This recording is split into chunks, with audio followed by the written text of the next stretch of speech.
Oh my god. It was a pack of.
No. No. It's too wet No. for me. It's too wet for me. I don't like the snow. I mean, I love the snow, but I don't like my feet being wet all winter.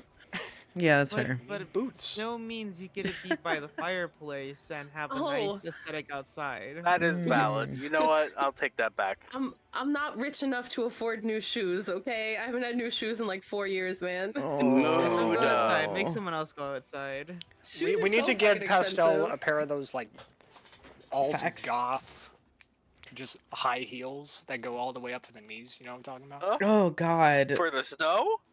Don't threaten me with a good time. That just seems like so much work. Well, Lacing. love all the giggles, love all the energy. I'm so happy to have you all here at this table, virtually speaking. If there's no other housekeeping, let's jump in. Woot woot. All right. Inevitably, the question is asked at the beginning of each session. Who would like to give the recap? Don't all scramble at once. Not the brain dead bitch over here. All I can think about is a pseudo dragon, okay? That's all I can remind you of. Oh, what are you thinking about? I think I remember properly. I think you know what you're thinking about. Mm-hmm. I'm gonna go ahead and switch our map here so we can help. Situation misread. The DM is playing into it. Oh no. I don't know what Yes, you're talking about.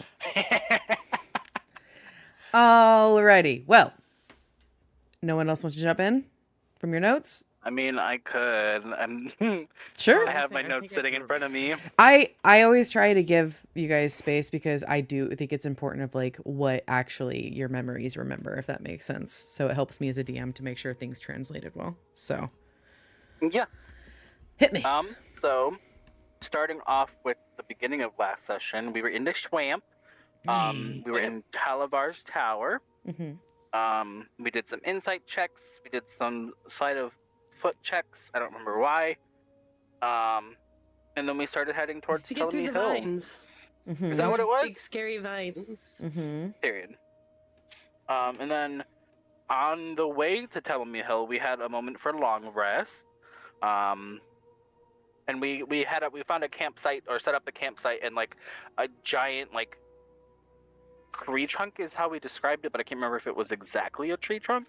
It was a cut down tree. So if you Okay, can period. like basically imagine like briars surrounding a like somebody like that actually cut a tree, like, and it's up And above then like the swamp. hollowed it out. Yeah, and like Okay, you're period. So then yeah. Slay. And then during this like rest, Gordon started changing colors, but nobody else could see it, and then he started moving around like an egg that was about to hatch, but nobody else could see that. So I'm very confused. Vaughn is very confused. Callista summoned her blink dog with smoke and incense. Antares! He's a good boy. Best boy. And yeah, and he Boy. guarded us. He guarded us while we were resting. We had like a brief like, I forget what the official terminology is, but like we had a game plan talk for like how we want to trap Jingle Jangle with something shiny. Mm-hmm. And then Callista, worrying about Vaughn's reaction to Gordon, tried to like use Identify on it and like figure out what may be going on with this seemingly normal pumpkin. And Vaughn even did Detect Magic, which nobody could figure out what it was exactly, but we just could tell that it's something magical in nature. And then moving on. Thank you for the bits and the Callista had follow. a Super dream appreciate where it. Thank you. she had a meeting with her deceased great Welcome in, grandmother, welcome and had like their like passing of the torch moment with their family gifts. And then there was some midnight shenanigans between Etika and Victor. Mm-hmm. And then Halder had, I can't remember if this was in the dream or not, some sort of interaction with somebody named Borin. I think that's what my handwriting says. Mm-hmm. That's all I wrote was Halder had an interaction with Borin, and I can't remember exactly what it was. Essentially, Halder, do you remember or? I want to say I do.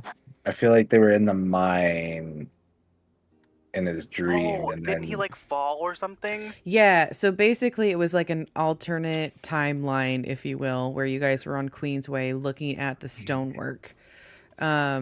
And Halder got really confused because he's like, wait, how are you here? And it was a whole thing, and then he fell, and Halder woke up like screaming about this person.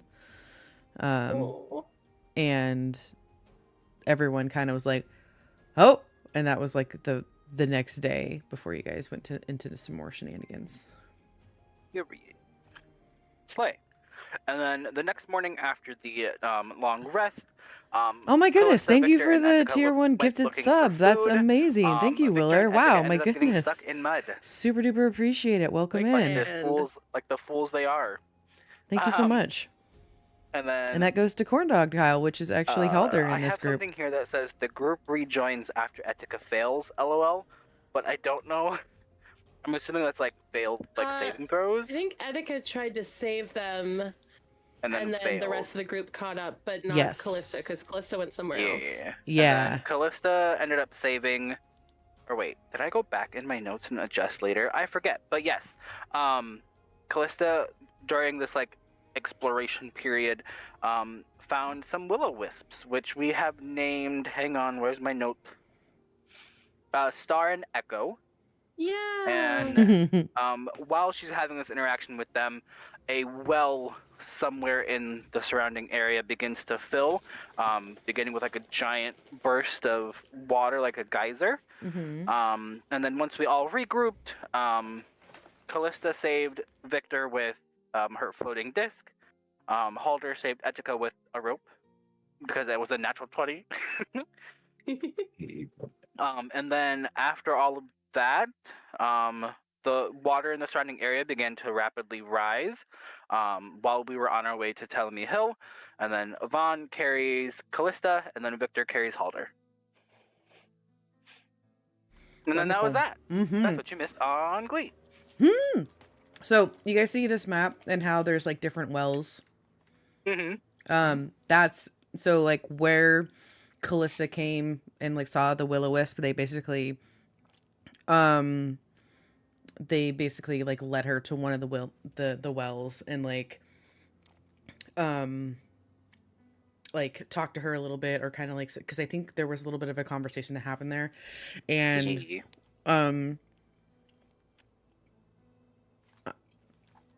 sorry, chewing something. And so that well is where the water started to pour from. So if you look around the map, you can see like this animation here. And over 10 minutes time, is when the water started to rise. So here we are. The water is sitting at, let's see. I don't remember if we like officially like talked about depth during the end of last session. I didn't have anything written down for it, so I'm not sure. No, you're good. It was pretty late, if I remember correctly. Let me bring up charge. Sorry.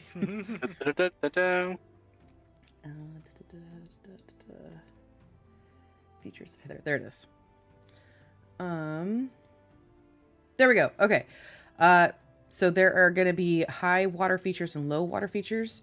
When we are in a high water state of being in Hither, the depth is going to be 5 feet. Creatures that don't have a swim speed move at half speed through the water. Oh yeah, that's why Vaughn is carrying Callista, Victor yes. is carrying Halder. Yeah. Yes.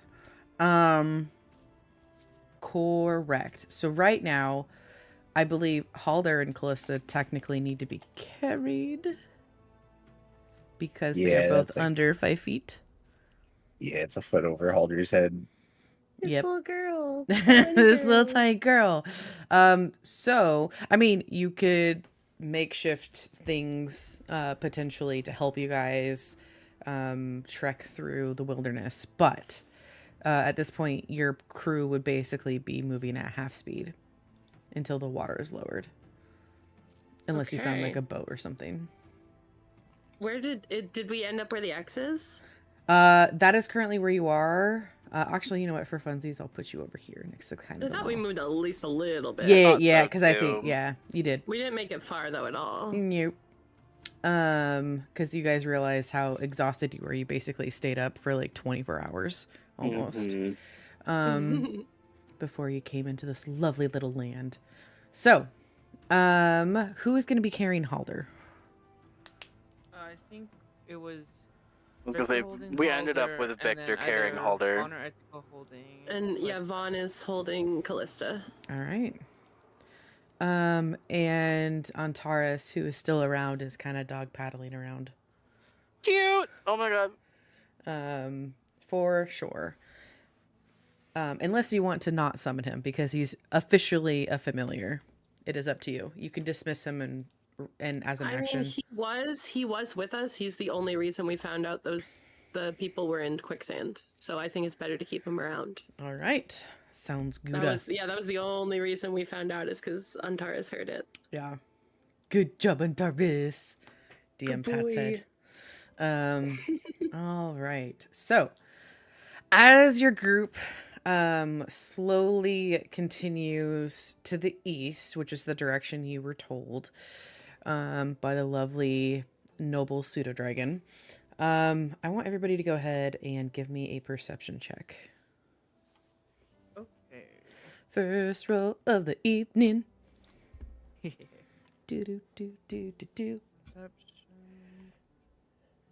Come on, Callista. Here we go. I'm cheering for your perceptionist. Oh, I didn't mean to do that with advantage. My bad. All good. I'll go for the first one. I'll All right. fix. 14. All right. We'll see. Yeah. Not the 5. Oh, well, you're a little bit Rip. distracted.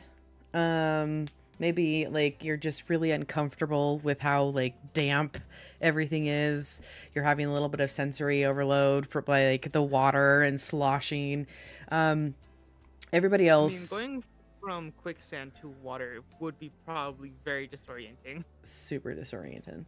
You guys trek for a few hours, and eventually you see off in the distance. The DC was 12. For this little perception check. Even though you would think as like the day grows longer, again, this whole area is timeless. It's very overcast. It's if you've ever been to the Pacific Northwest on a gray fall, kind of transitioning from summer to fall day, that's what it feels like. It's just this constant gray. It kind of puts you off, and then you think that fog that's in the morning will eventually go away. Has not. If anything, it gets a little bit thicker as you guys kind of continuing to basically slog through, and it's a little colder. You're a little bit chillier to the bone because you're literally in water. And eventually you see the fog starts to kind of coalesce and grow together to eventually you're like, is it blocking an actual area? And you realize there's this massive hill that is slowly moving, and there's a little bit of you can feel the water around you actually like reacting to it. So there's a little bit of tiny waves every so often. And as you guys get closer to it, because you were told about this Telemy Hill and this would be the general location, you were greeted by the scent of a sweet smelling fruit. Damp, downy, slivery green moss blankets a gentle upward slope before giving way to a craggy ridge that marks the top of the hill. Dozens of enormous willow trees dot the hillside, swaying as though in a breeze despite the absence of one. Ooh. And at this point, you have reached the base of Telemy Hill. And you can kind of see on the map here, there's that like wandering path all the way up to the top.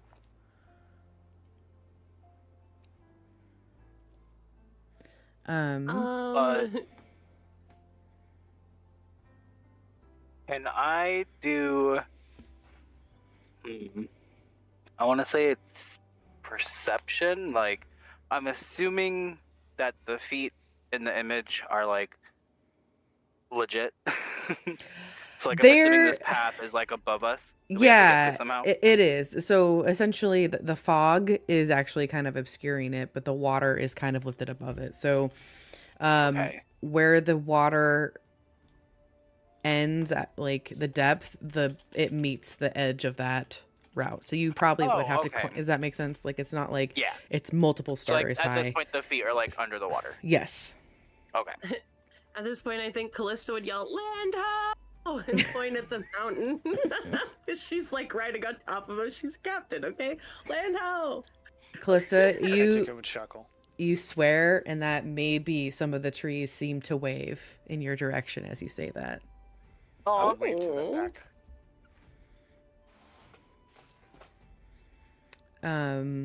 So for the purposes of like approaching this little hill at the base, the pathway is one of those pathways where it is like you could potentially walk shoulder to shoulder, but it's probably more comfortable to walk in a marching order. What kind of marching order would your party take on? I feel with Callista being like the quote unquote like captain leader, whatever. Mhm. Vaughn and her would be in the front. And then Boy, she is really girl bossing at 2 feet tall, isn't she? Just a But good also, tad. she's got these divination powers, so I think she would also want to be at the front so she could possibly notice anything that might happen before it happens. She doesn't know how her powers work yet, but she figures that might be safer. So she will take the front. I think Okay. theoretically we should do like a triangle formation in a way, just so that I can have Brain Halder closer to the front, just to throw the barbarian, you know, if we need to. not that. Just gonna- Look, Halder's pretty look, small. What if we double did? Yeah, what if we So, did like- Callista in the front, and then Vaughn and Halder, and then Etika and Victor behind? Victor's I thought we were still in carrying the water. Halder. But we're out Or are once we we, get like- out of the water. Once we get out of the Oh, water, we once don't have to get out, carry right. anymore, right? That's Correct. fair. Yeah. Okay, so then yeah. Yeah, because My I thought think process was I we're think still in the Vaughn water. and Callista both have like the highest perception in the group, if I'm not mistaken, For sure. and like Yes, insight. and So I feel like that would front be of the good for pack them is to a be in good the front. idea. Yeah. Yeah. And then I'm imagining like Halder somewhere in the middle, and then Etika and Victor in the back, kind of. All right, I put your tokens if you want to put yourself in order, just for me to visually see. I'm imagining like this. Honestly, yeah. Okay. Wait, put them, them next to each other because they're Cause we got the tall probably people most in the back. comfortable being together anyway. Cool. And they are the tallest, yeah. Hell yeah.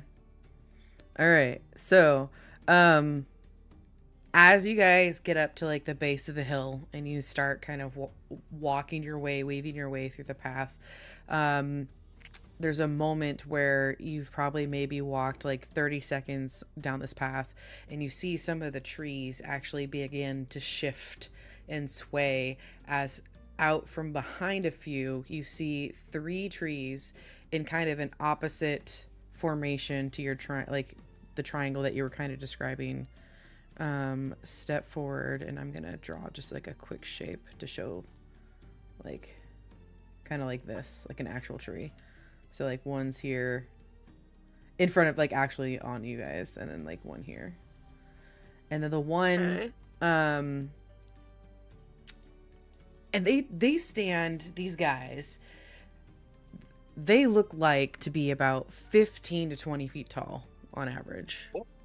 Talk about the trees. The actual trees. Okay. You don't see any sort of face on the trunk. Their branches just sway down, and they both are, all 3 of them do seem to be kind of swaying in unison. And then on your periphery, all of you do kind of see that there is this almost like synchronous movement as all the other willow trees are also kind of swaying in this like subconscious movement. And then you hear a rumbling from the center tree that actually kind of steps forward. So now all 3 trees are meeting you. And there's about 10 feet between your party and this 3 times party of these trees. And you hear a low rumble that you can feel kind of resonate in your chest, like that low voice. And I'm going to attempt to do it, but my voice is not that low. Welcome to Tell Me Hill. What brings you this way, fair travelers? I think given her de facto leader and the fact that she's been at the front of the pack, Callista would not step forward, but she would bow slightly and kind of crane her neck back to talk to the tree, not really sure where to address. But she'd say, hello! Hello up there! Not that. We are here to meet a friend! Friend, you say? Hello. Welcome. How long do you plan to stay? Oh, not long. We just want to go see our friend Jingle Jangle, check on him, see how he's doing. It's a little social call. Oh. Jingle Jangle. Jingle Jangle is actually not doing the best as she has in the past. Though she could do with some company to cheer her up.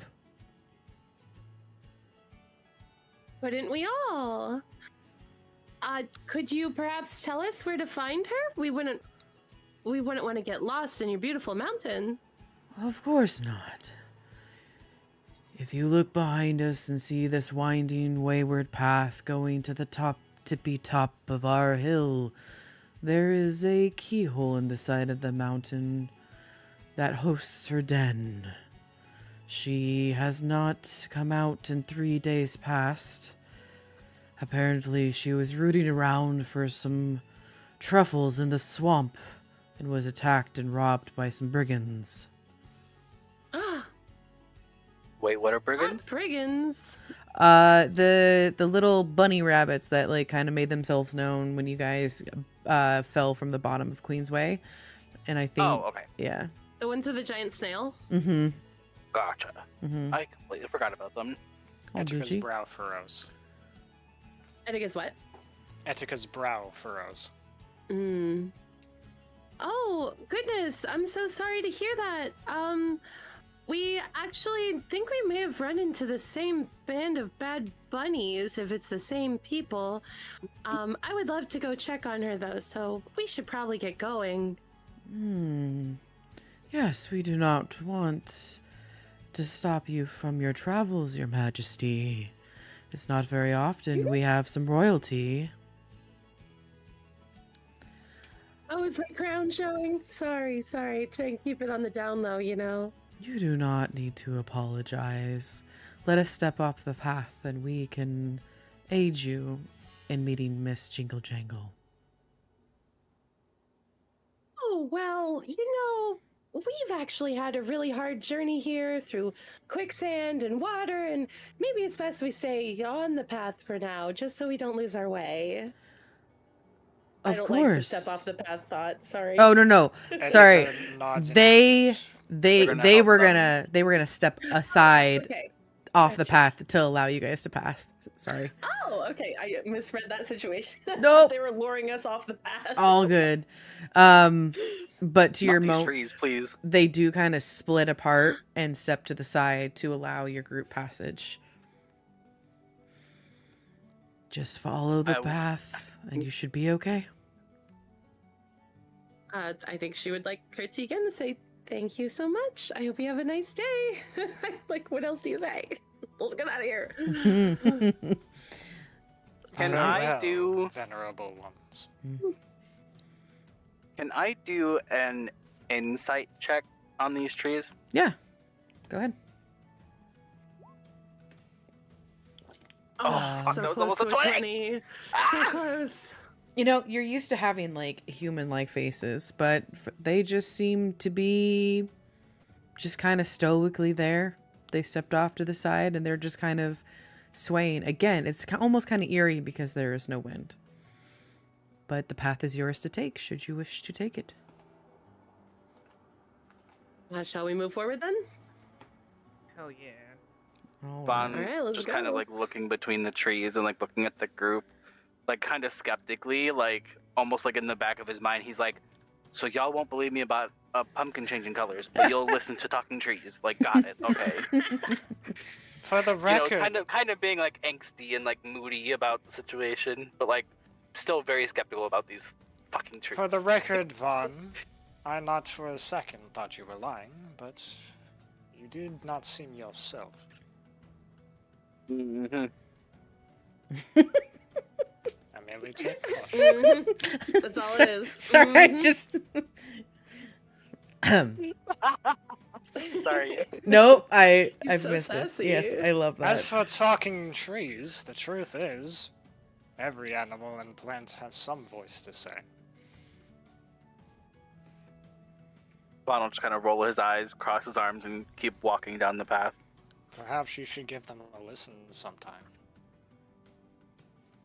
I just listen to them talk. Doesn't mean I have to like it. Listen. He'll roll his eyes again and just keep walking. All right. And this path that you guys are taking.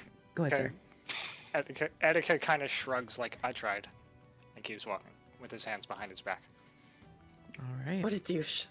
I know. I know, right? God, these fake creatures. It takes about a 20-minute walk following this like pretty easy meandering path. And those of you that have found yourselves in woods for various reasons, for tracking or otherwise, this path does seem to be some sort of like game trail, basically. It's not a footpath that is worn well by maybe humanoid type creatures, but those of lighter foot, and maybe on 4 feet. So as you guys make your way, you eventually, the pathway gives way from like grass to rock, and still continues to wind a little bit up to the point of the very tippy top of Tell Me Hill. And at the path ends where there is this cave opening in the shape of a keyhole.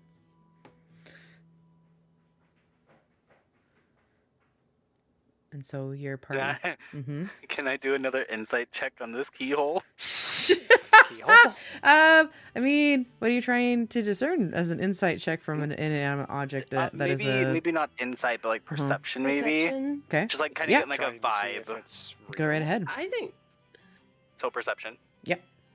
Okay. Anybody else?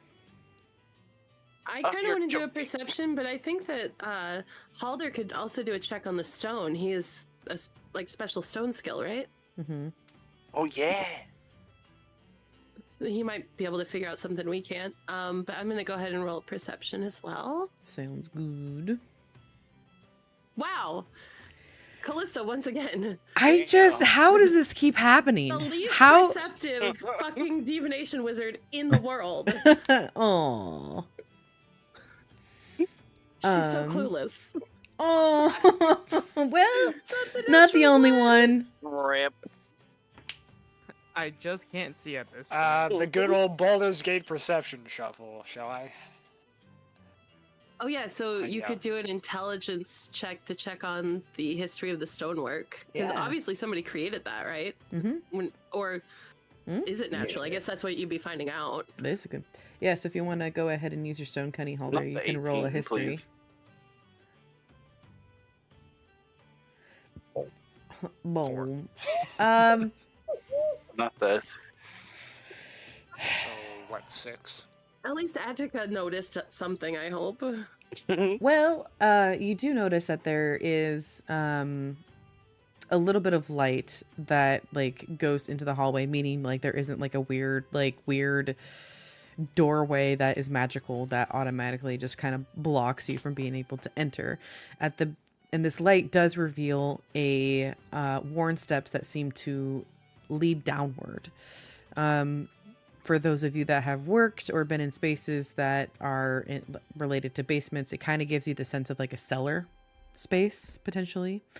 Etika, you pick up strange like wafts of air that seem to kind of come out of this keyhole area that have a strong smell for iron.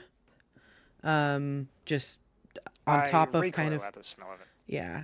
And then Halder, it is very curious about the shape of this entrance. It does look like it could potentially have been chiseled as if it was humanoid made. I My- think Callisto would put her hands on her hips and walk up to it and say, "Yep, that's a hole." That's all she noticed. Thank you. After smelling iron, I'll kneel in front of the hole, kind of look closer into it, and mumble the word, "Is that blood I smell?" Blood? Blood? Vaughn will get like faintest this whiff of devious iron. grin. Sorry. Not him smiling at the thought of blood in the cave. The faintest whiff of iron. So I Vaughn, hope that we mean the stone and not what lies within flesh. And I'll step away from it. Shaney, I have a question. Mm-hmm.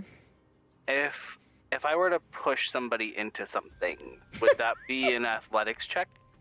Or Yes, it I would. think it's a contested athletics check, right? It is. So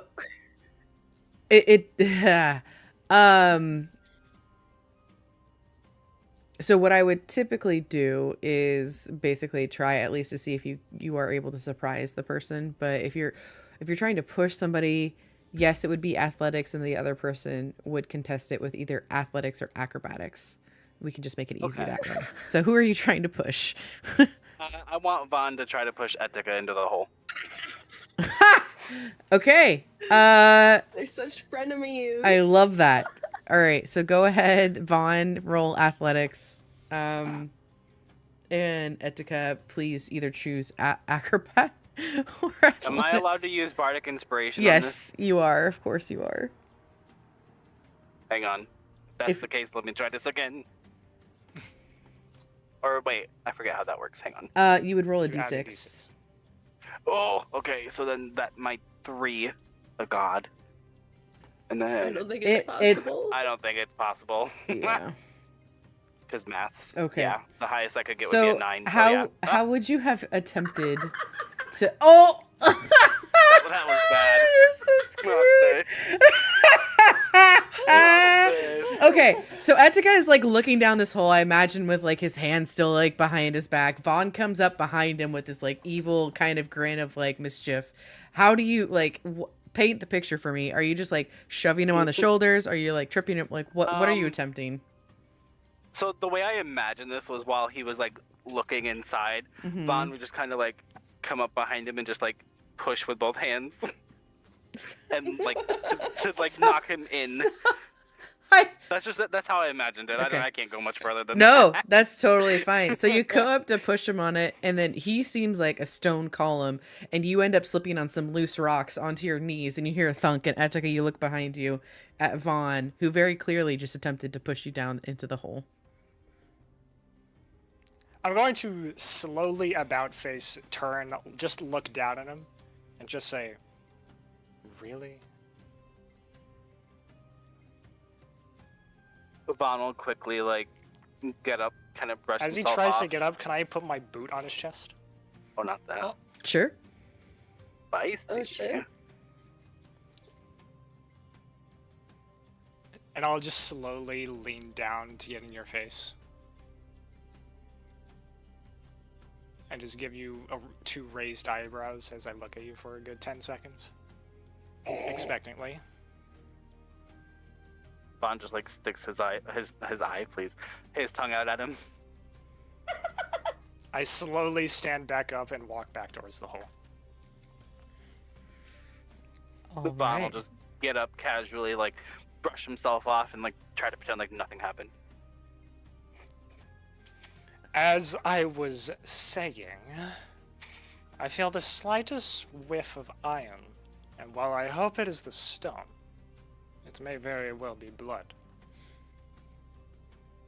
Is it dark in the hole? I can there's see lights coming from within.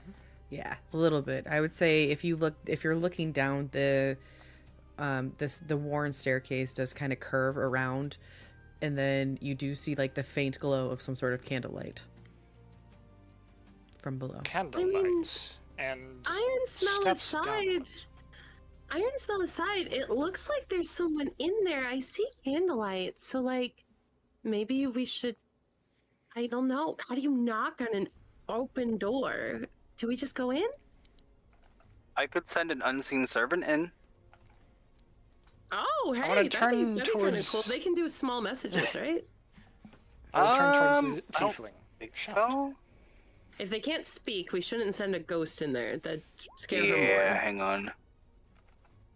Servant springs in existence. Yep. And tithe. Servant can perform simple actions. It doesn't You know- actually say anything about speaking. Okay, I think Calista would say, I know we talked about tricking Invisible, her, but mindless, it sounds shapeless. So I would like- assume it can't speak. Oh yeah, mindless, definitely. Yeah. It sounds like she might have run into those bunny boys that we ran into, so maybe she just needs a friend. Maybe we should just try to be friendly. Wouldn't hurt to be kind.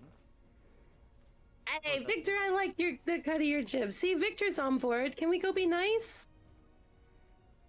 Vaughn will just kind of shrug, like, I suppose. Calista will look expectantly at Etika as she expects a fight. I look back at you confused. Are you going to mind your manners, Etika? Callista, I am what amounts to a politician, not a fighter. Oh, so no manners at all. Got it. Okay, Manners so where manners are due, then- and manners are due here. maybe your good manners would be good as an introduction. Maybe you should be the spokesperson. As you wish, Your Majesty. If you think you connect politically and, you know, introduce us, I think that'd be good. Why don't you go first? And that way, you know, my squishy little self is not getting stabbed. Anyway, yeah, you go first. So be it. Is that okay with everybody? But I first think thing, Absolutely. they'd be the best to talk to her, right? He's like very formal I think so. Yeah. and soothing. Yeah. Okay, good. am I the face? Yes. If you want I am me kind to Is be of. it the me? face, I can be the face, but you're tall, pale, and handsome. I think a lady Not the pale and would handsome. like to see you. How You He's know? not tall, flattering, dark, and Your handsome. He's in Majesty. pastels. I said pale. I said tall, pale, and handsome, right? Yes, I you know, did. You that's what I was flatter me, Your saying. Majesty. But Even the less first things threatening. first, we must get inside. It's open. Oh yeah. I mean, it's just open, right? There's nothing there. There's nothing 'Cause there. we You can didn't just notice walk anything. down. I assumed that the hole was small. Oh. Hang on. Can I do detect magic? Yes. Is everyone keeping? Oh, you're okay. Just kidding. You guys had a long rest, so just make sure you're keeping track of your spell slots. Yeah. Wait, can Haven't you used cast any it as a real ritual? spells yet. I can cast it as a ritual if you can't. Next to the spell, there should be a big know. ol' R symbol. Oh, then definitely not. Oh wait, I do Okay. see an R. Hang on. Black box with an R, meaning you can cast it Yeah. as what I believe is a 1-minute ritual. Oh yeah, I see the R on identify too. Yes, So how you did can. that- Does that mean it doesn't use a spell slot? Yes. You can cast certain spells, given you have the means to do so, as rituals, and they do not take a spell slot, but take much longer. They take like Either double 1 the time. minute or 10 minutes. Yeah. Okay, slay. Well, in that case, I'm going to use detect magic. All right. So you all kind of hang out as they begin to cast the spell. At the end of the spell, your eyes kind of take on that similar film that you have in the past. Mhm. Nothing new that is anything of note other than the items you have on you currently. Interesting. There's So is nothing this- magical keeping us out. Is this a small hole, or can we fit inside? I think I mean, it's Etika would have to humanoid made. Etika would Yeah, have to duck. It's about Okay. 6 feet tall, like from ground to top. So it is a small. My hair would scrape to the top of the cave. Yeah, Yeah, so would Vaughn's. yeah. Easy solution. In fact, I was going to fix that in a second anyway. 6'6", so Not this. As Okay. Etika starts taking steps down, they will. Hang on. will stop. Before we go, I just want to make sure everybody puts your weapons hidden, or at least look non-threatening. We don't want to start a fight right away. And then I'm going to telepathically tell Antares to stay at the door, because I'm assuming. Do you think it's more than 100 feet into where we're going? Is that a DM question or is that a party DM question. Sorry, You have DM no, question. You have no idea. No idea. Okay. Well, I'm gonna tell him to stay back, and if I get too far, to just stay within 100 feet of me, so he can stay alive. Sorry, I have another DM So question. I can still communicate with him. Yeah, So that's sounds what good. Calista will do telepathically. Okay. Have we assessed like what kind of light level we have in this cave yet? It's dim. I mean, there is natural light from the outside going down, and then you see like Uh-huh. candlelight coming from somewhere. So that You would don't be have dark dim. vision? Yes, it would be dim vision. Oh no, I have dark vision as a hexblood, so we're good. Do I have dark vision? Am I poor? Hang on. I I don't really have was dark gonna vision. Never mind. Get explore. wrecked. not have Okay. dark vision. So maybe this is the moment where like maybe Vaughn should take charge. So that way, because he can see in the dim light probably better than everybody else? Question mark? Is Well, he we asking the also party have that? tiefling. Or I guess Have it's him bring it me up, 'cause asking we already- opinion. I True. don't know, because Okay. it seems dimly lit Right. enough. I was going to say she prestidigitations a torch, but I feel like lighting things on fire with these sentient Isn't a trees is a good bad idea. Okay. Vaughn, okay, so I'll do this. Vaughn will kind of just peer like into the opening and kind of make note that it's a little bit dark compared to like the outside. And he'll turn to the group and he'll say, "Perhaps I should be the one to enter first." And he'll kind of like raise an eyebrow at everybody, and his eyes will kind of like glow slightly to kind of show that he could probably see better. Ah. what do you mean? Well, I'm just saying it looks a little bit dark in there compared to out here. And I don't know about you guys, but I'm good friends with the dark, and I can see quite a bit farther. Oh, okay, I had no idea. Okay, well maybe you should lead the way, but Etika should lead the conversation when we get there. How about that? No He'll shrug objections and here. do like this facial expression, like, "Yeah, that's fine." That sound good to you, Etika? Of course. And then me Lead the and way. Victor and Halder will follow behind you looking non-threatening and supporting you. Let's do it. Yeah. Okay. And with that, we enter the cave. Wonderful. And Antares stays at the top, kind of like huffs and like sits down and like puffs out his chest a little bit, and he's like looking side, like looking left, looking right, looks back at you, looking left, looking right, just at post. And you hear him in your mind's eye going, "I got this." Oh, And as your He's so- party Real quick, yes, what's up? no. as we head down, I would like to shapeshift. Okay.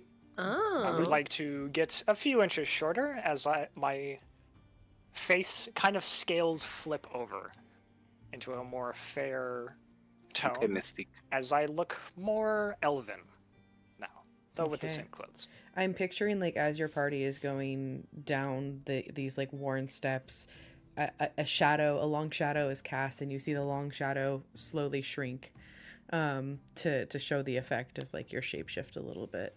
And as Cool. yeah, because there's a little bit of like glow from the candlelight. So as your group steps into this pathway, worn stepstones leads down into what feels like a cellar. It's chilly in here, and you detect, and at this point, all of you that have stepped inside, you do detect a subtle smell of iron in the air.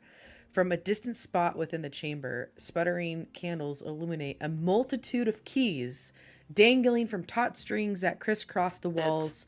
Hundreds of other keys lie strewn across the floor, and at the base of this very kind of short pathway opens up to an oval-shaped den that is 20 feet wide and 30 feet long. And the height is 6 feet. So if you are over 6 feet, you are like Gandalf in a hobbit house and bent over. Those of you with dark vision would be able to see the signs at like 20 feet in front of you, kind of tucked around a corner, some sort of like room that's off to the side. As your party takes in the scene, you hear the sound of keys jingling as a goblin emerges from the dimness. She wears a coat lined with metal keys and carries a flail that has padlocks on it for heads. So I'm going to go ahead and show that picture for you guys. While Shaney pulls that up, I'm gonna paint a picture real quick. Oh. So as Vaughn sees this goblin, he. How many of you have seen the movie Hocus Pocus? Oh my god. Mm-hmm. Mm-hmm. Everybody, yes. Yes. I have. Okay, so picture the scene where like the three sisters come across like the paved road, and like Winifred just kind of puts out her hands on both sides to like stop them from going forward. Uh-huh. That is what Vaughn is doing now. I walk now up that he has beside spotted this. as you stop. I just walk up beside you and kind of just duck under your arm and give you a like, "What are you doing?" kind of look. Mhm. So as she kind of peeks around the corner from like whatever den, that additional den chamber she appeared from, you hear the jingling jangling of the keys on her coat. She kind of rests the padlock flail on the ground, and it's at this point that you do see various bruises kind of up her neck, She's got kind of a big black eye, and a split lip. She does seem to be like recovering, and the one other arm is currently in a sling. But that doesn't stop her demeanor from kind of lighting up and seeing your party. And she goes with a faint smile, and you see like a missing tooth or two, and says, "How might Jingle Jangle unlock a bit of happiness in your lives today?" Oh, My, aren't you the collector? Oh, yes, yes, yes. They're so shiny, and they get me into various places. It's wonderful, wonderful. What brings you here to tell me Hill? Well, and I'll put a hand up. First and foremost, it also seems to have gotten you in a bit of trouble. Are you alright? Jingle Jangle just got, thrown around a bunch. I'm okay. Jingle Jangle is, just recovering. Jingle Jangle, we'll be fine. We'll be fine. Are you certain I am a healer? I can tend to your wounds if you wish me to. She kind of like tilts her head a little bit, her ears kind of twitching. And for what payment should I pay for such kindness of this act?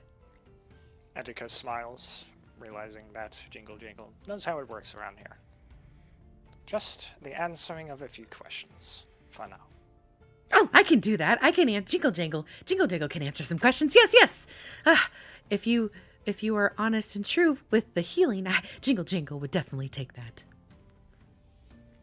I'll take one hand off of the cane on my back. I'll raise it towards her, and she will see a faint, kind of ice blue glow on my fingertips. Okay. Right as that's happening, she looks off to the side and sees Halder leaning down to pick up a key. Wait! Don't touch that! That's mine! Those are my keys! Please! I've worked very hard to collect them all. Drop it! Oh, she told him.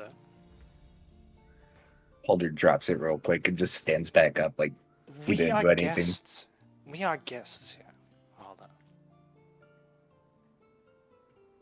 The key was shiny. We must not take what is ours without asking. And she kind of like relaxes and breathes. Sorry about that. Keys are my lifeline. I need them to make sure that I can't ever get locked in a room. I don't want to be locked in a room. Not anymore. No more. I'll take that Why heel is now. she so baby? I will take a knee to get on her level. My name is Cassian. It is a pleasure to meet you. Her ears kind of go back and then they perk up at the mention of your name. Cassian. Jingle Dangle. It says, pleasure to meet you. And she kind of bows her head towards you. I will give a slight nod. These are my compatriots and Her Majesty, of course. Royalty? little curtsy. Looks over. Oh my goodness. I'm so sorry. I didn't know you were coming. Was I supposed to know you were coming? Oh goodness. I need to clean. And she kind of like turns around and like starts like moving some of the keys, and you hear like the keys just urgently jangling on her shirt. Oh goodness. Are you hungry? I could probably bring up some tea. No. We're fine. We're just we need some help with something. Okay. So has he already healed actually? Or no? Etika, did you actually heal her? I have waited. I am Okay. waiting. Why Gauging don't we the focus situation. on making you feel better first? Oh. Please sit down, let him help you. Yes, you're so wise, Your Majesty. Yes, I am. Jingle Jangle's very tired. I'll take a nice little rest here. And she walks over and kind of sits next in front of Etika, takes a deep breath. Etika will clasp his hands together and start casting.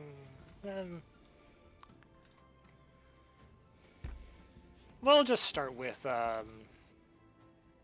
just cure wounds for now. Okay. And while this is going on, can I do a perception check on like the cave just to kind of get a Yeah. better understanding of the area? Go right ahead. Failed me. Okay, not too bad. Okay. It is very hard to like move around the cave without like you guys are basically walking on all sorts of different keys. This just looks like a literal hobbit hole. There are different like wooden structures where like there are some maybe books where there's like keys sticking out as bookmarks. You see some like a very, very basic kitchen with some sort of like kettle. There is no actual like stove top in here for airflow or anything.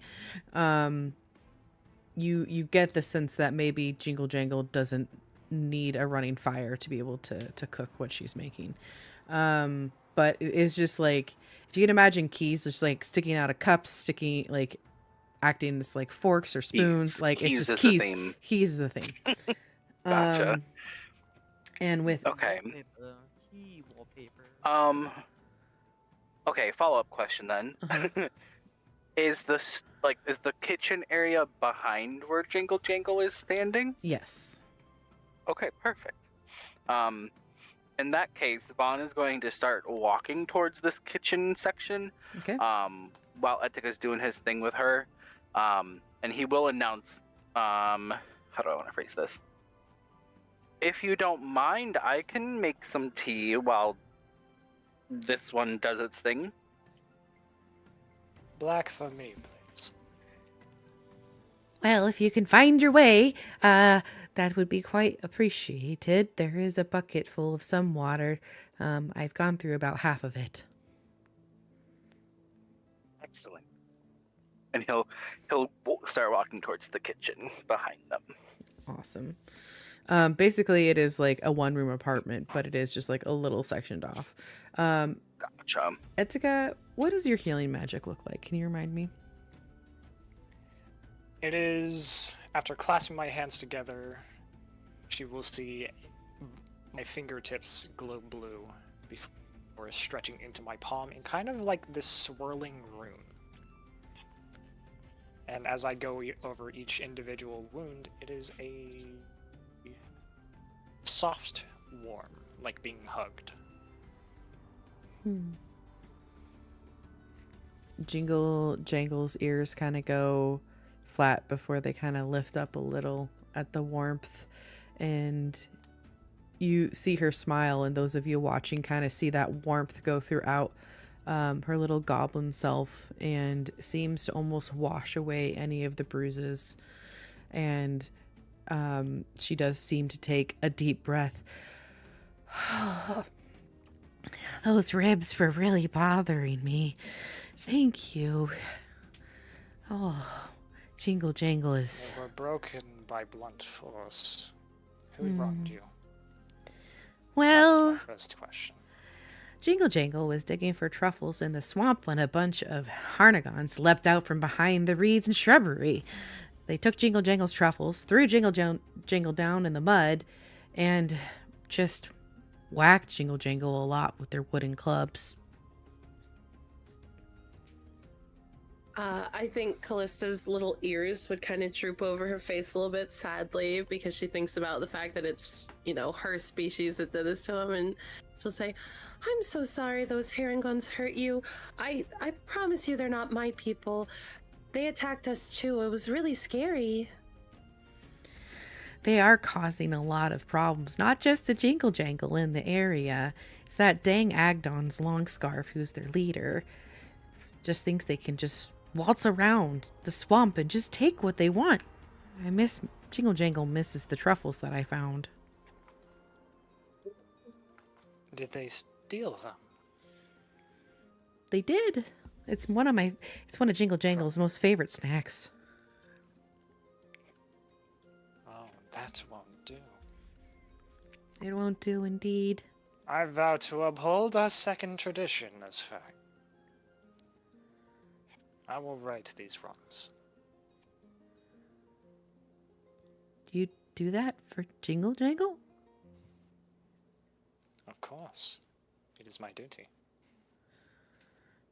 Well, However, We might I will need your require a help a little payment. more than questions, though. aye, we do require payment of sorts. Or more so, we do need your help. Jingle Jangles. A friend of ours Listening? is in peril as well. And I'll gesture for Callista to speak. I think she would come over and just because I'm assuming she's still sitting down, so Callista's gonna kind of sit next to her, kind of get on her level. So we were over near the tower, and we met a very nice gentleman who's trapped in a cage. Unfortunately, that cage needs a key, and it seems you have plenty here. We were wondering if perhaps you could help us find the right key to free our friend. What kind of like cage are we talking about? And Callista described what it looked like. I don't remember exactly. It looked like a It's bird like cage. a kind of Snickers. Oh, I Um, guess it would be like a bird cage, or like a cage you would keep a small animal in. I think it was iron.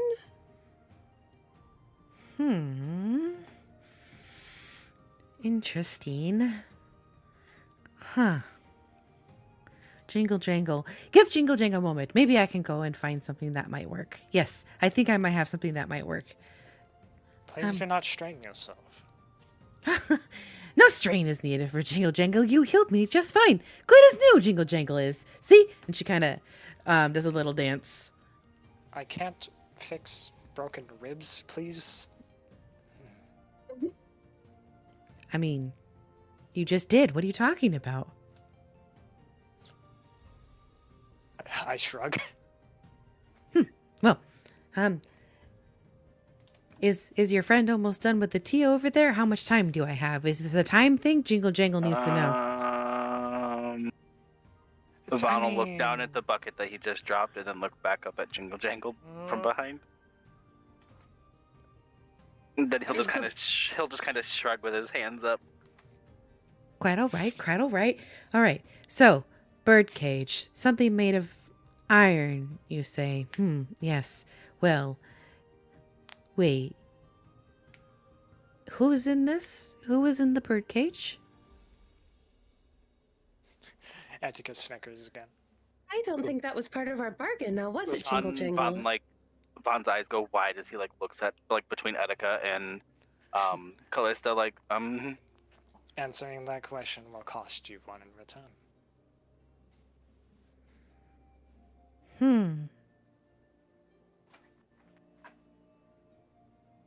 There's just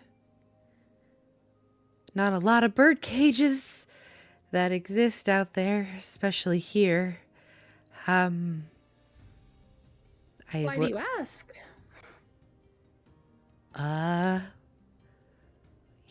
You folks aren't from around here, are you? No. But I still do not understand your suspicions, nor your worry. Well, if you're from here, then I guess wouldn't you know about Bavlorna? Bavlarna? I furrow my brow. Does that ring a bell to me? Let's see. Make a Can history we roll a check. history check? Yeah, well, Yes. I would say he, There you go. yeah, he would, because he's potentially, yeah. Oh boy. It feels like that name is on the tip of your tongue. It is a very interesting, like, something sparks in your memory, and you could have sworn that you've heard this name before. And you get a little bit of trepidation of hearing this name. Well, Callista definitely doesn't know it because she's not from here, and she said she wasn't. So she's gonna say, I am not from here, and I would love for you to enlighten me. I mean, I am sort of, I guess, on a diplomatic mission, you could say. This is definitely not somewhere I am royalty, but if there's someone we need to worry about, of course we'd like to know. She kind of looks at all of you. Okay, well, I don't just care about these keys because I really like these keys.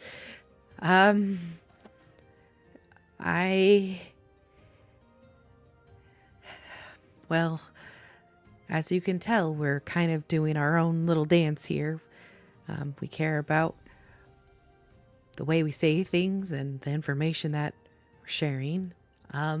Well, I was really worried about getting caught on the wrong side of a locked door. So much so that I never really left my little town. I heard of this person who came to hither that could potentially help and was hailed as somebody who was strong. No one told me that she was a hag. I didn't know she was a hag. Edika's eyes grow wide, but the rest of his face attempts to maintain the composure. Bonds grows curious behind them. She told me that she could help me, and would be able to take care of my fear. And she did. But Dear heart, you took a deal with a hag. I didn't know. She took one fear and replaced it with an obsession. I no longer fear locked doors, but I need keys. I need them so much. They'll get me through anything. It's gotten so bad that I sold everything that I had just so I could have the keys, and I wandered and eventually found Telemy. Jingle Jangle is very happy here, but I still will drop my need more shapeshift. keys.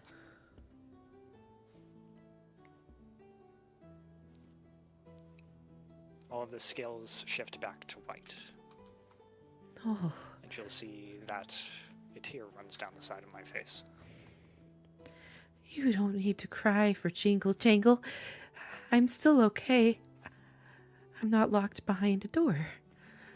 I can get out of anything now. I just need more keys, so it's fine. But Etika will look towards the stairway.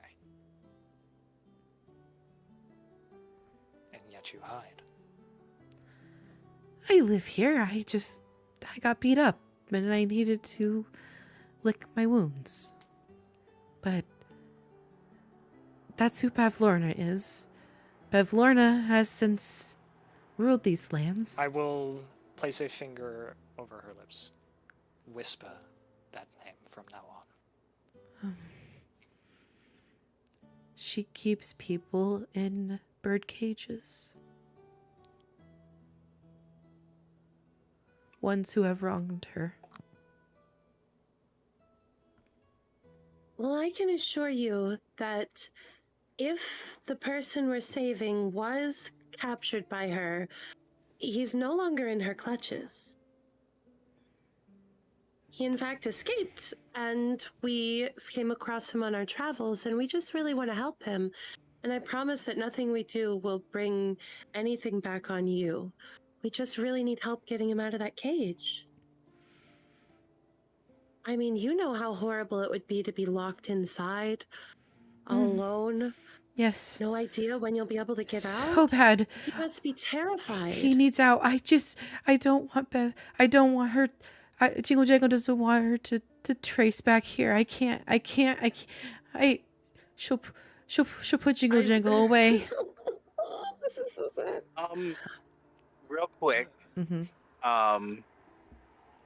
Vaughn has been secretly looking for this key this whole time in the kitchen. He's not been actually making tea. Do I see you moving about? Yes. Because I'm My walking head behind Jingle snaps Jangle. to you. Halt! But real quick, Shaney, can I do an investigation check on the kitchen? Yeah, because you've been doing it the whole time. Yeah, it's fine. You're Yeah. good. Period. Oh, What's your passive perception? God damn. that's the perception. Where do I check that? Am I blind? It is. Are you proficient in? It should be, I think, lower left. But also, are you proficient in perception at all? Yes. Okay. What is your? Oh, passive wisdom, right? Or passive perception? Yes. Yes. It says 13. Perfect. Okay. In general, how you calculate it, it's like 8 plus your wisdom modifier, and then if you're proficient, you can add the proficiency bonus to it. And that's how you get that number. So you're looking around, you're not able to find anything necessarily, but then something catches your eye. The back of Jingle Jangle is like kind of tucked under a couple of keys.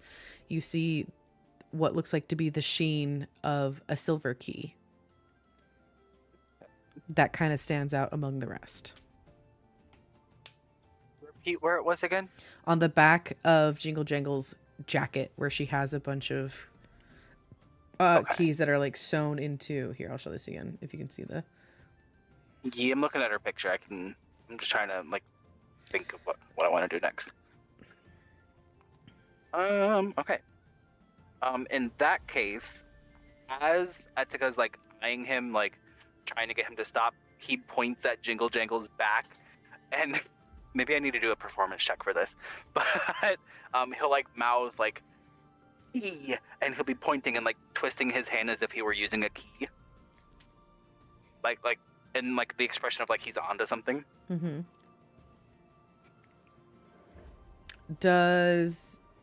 Would you say that you're being obvious enough that like maybe Jingle Jangle, she has a pretty good passive? Like, are you trying to hide that you're saying key, or are you just being like trying to be Yes, respectful? I'm trying to be sneaky, so Okay. maybe I need to do a stealth check. Sleight of hand is fine. Sleight of hand. Okay, period. Oh god, I'm not proficient in this. Oh, period. Okay. Etika, you would, so Jingle Jangle wouldn't necessarily. Jingle Jangle has a passive of 12. So, Etika, you see the motion of the key, and Jingle Jangle is just kind of like looking around for different keys, listening to you all. Do you guys do anything next? I think that Callista wants to make sure that Vaughn isn't about to do something sneaky. So she's gonna make eye contact with him and give him that look that's like, don't even think about it. We're working on something here. And just kind of like very subtly shake her head. My glare is much more of a threat than that, but yes.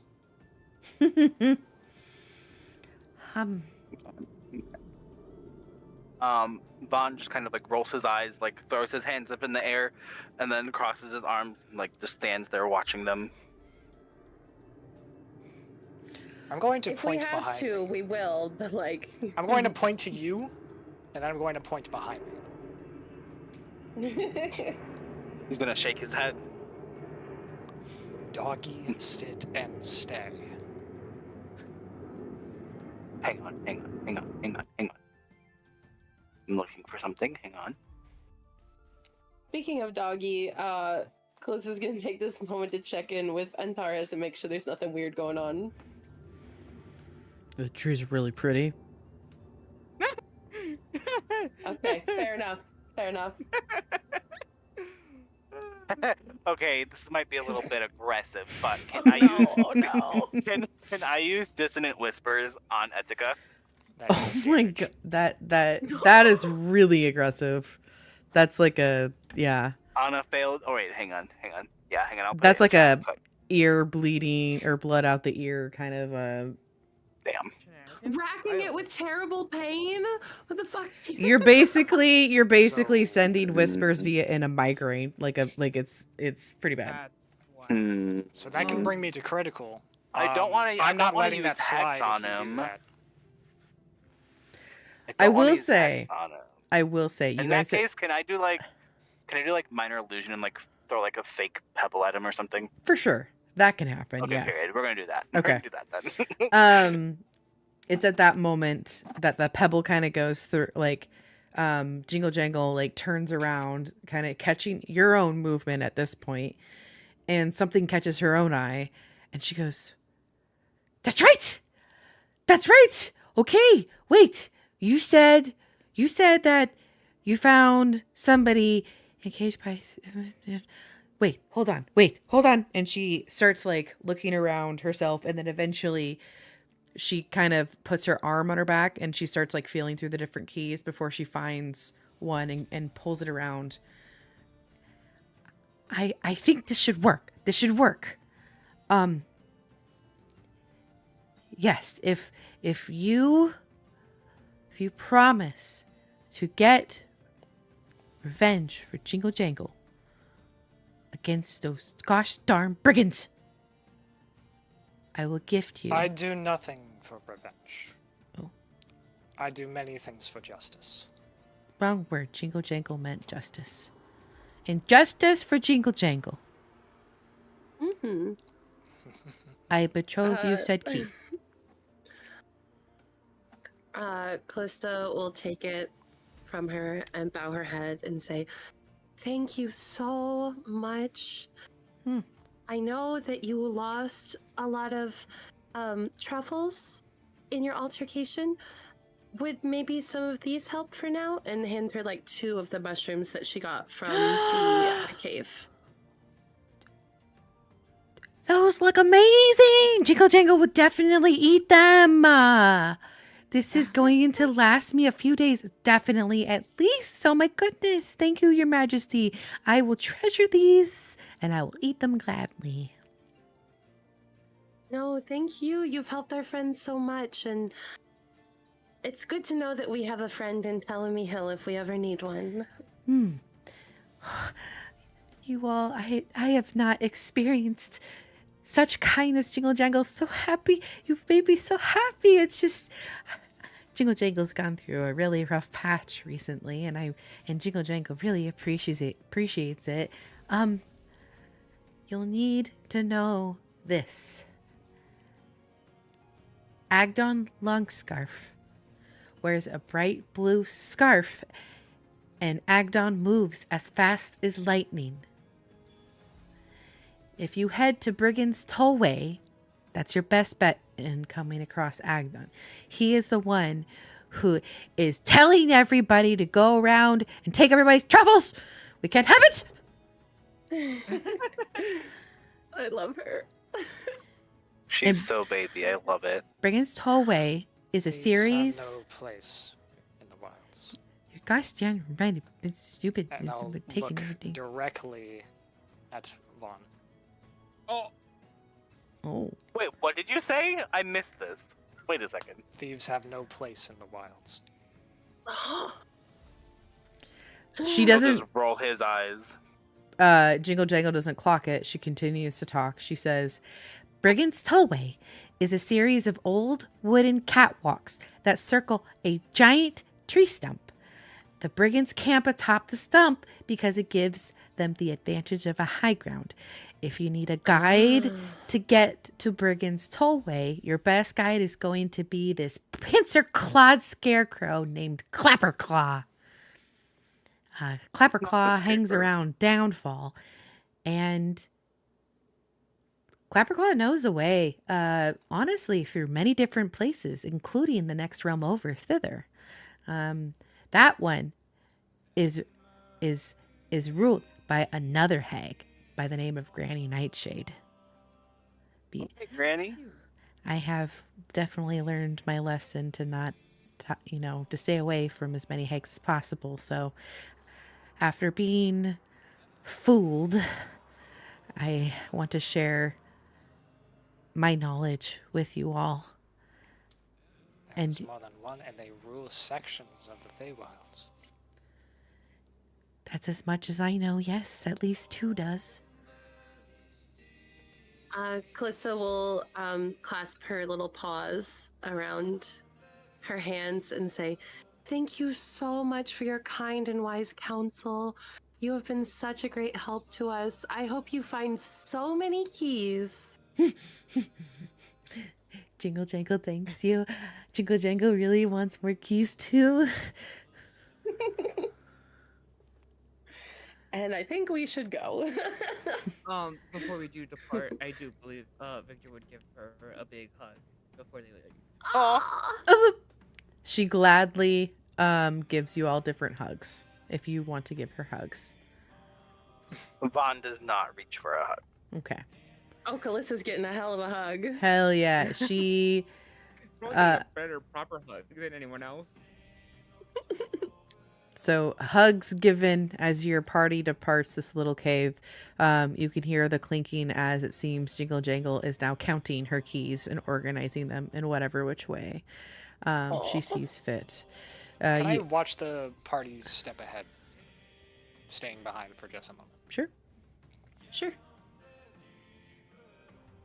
Once everyone is kind of starting to lead, I'll look back at her and ask, "Are you safe here?" Tell me takes care of Jingle Jangle. I'm safe. He nods.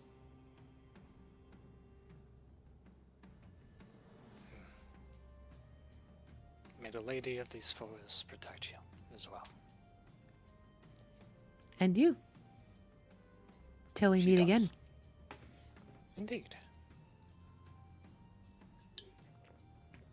And as your party... Oh, go ahead. Sorry, go ahead. No, I was going I to was just gonna say, as they're walking up the stairs, Callista's gonna tell Halder, you know, I'm really proud of you for putting down that key. I know you wanted to keep it. They were just so shiny. And she will press the digitation a little shiny gold key and give it to him. It won't last forever, but, you know, something to enjoy for now. He takes it and just starts playing. Like, it's not. It's just like a visual thing, right? Or is it like an actual object? Up I to don't you. I was thinking he kind of just Or plays with it in his hand. It's a small non-magical trinket that exists for one turn. Okay. So, just like something you can play with. Adorable. He just starts messing with it in his hands. Melissa gave baby the magical keys, the magical car keys. Yep, I gave baby the magical car keys to distract Amazing. Not bad. Little fidget spinner. All right. Well, where I was going with this is as your group kind of reconvenes at the top of the stairs outside of Jingle Jangle's cave, we're going to take a break. Awesome. Yeah. So, I feel like that went really well. I definitely had a backup plan if Vaughn stole the key to prestidigitation another one to replace it, which would have been a total scam and like ruin the friendship. Man, that simply would not fly. Yeah. For you, baby. I will The say, second tradition. Be nice, Vaughn. We decided to be nice. I will say there is a benefit to not being murder hobos, and you guys are What the benefiting from murder that. hobo? There are 3 very simple rules to the Feywilds. Please stop breaking them. All right. We're going to come back in 10 minutes, so 3 after the top of the hour. All right. All right. See you guys soon. Ah, I feel like that scene went so well. Yes. I thought so too. Vaughn and Etika's drama is so funny. I will end this, man. You can keep saying that all you want. Heartless foul blood. Wow. He's not heartless. Foul blood. Foul blood. Damn. Savage. Etika's giving Death Eater vibes. Jesus. Literally. Going for. Fucking psycho over here. No, that was I good. have I just wish that sides. we'd been able to involve Victor and Halder more, but Yeah. No, I'm good. we'll find the perfect spot to use your skills. Don't worry. Mm-hmm. What are your skills? What are you good at? Not that. Well, I know Halder's character really well because I helped him when we've created our characters together. So I would love to know what Victor likes and is good at. Actually, I'm really good at acrobatics. I have some Ooh. good deception, actually. Wow. Oh my god. And intimidation. Oh my gosh. I am a scary jester. I Okay, just so we're thought about definitely that. sending Victor into the Herringons to like start shit off. Okay, And understood. the performance Understood. is good too. Jesus Christ. Oh, okay. We got a little spy. Okay, got it. So when we need to be sneaky, we should call Victor probably. How the hell did I make almost a rogue with just warlock? He's a roguelock. Okay, but roguelock sounds like a sick graphic novel. It does. I It's would also funny definitely watch that. Maybe you should Victor consider uses taking tank some cards. rogue for him later. You know, double would. down on those skills. Make it funner just to like pop out of nowhere and then just like stab everyone with the blade burst.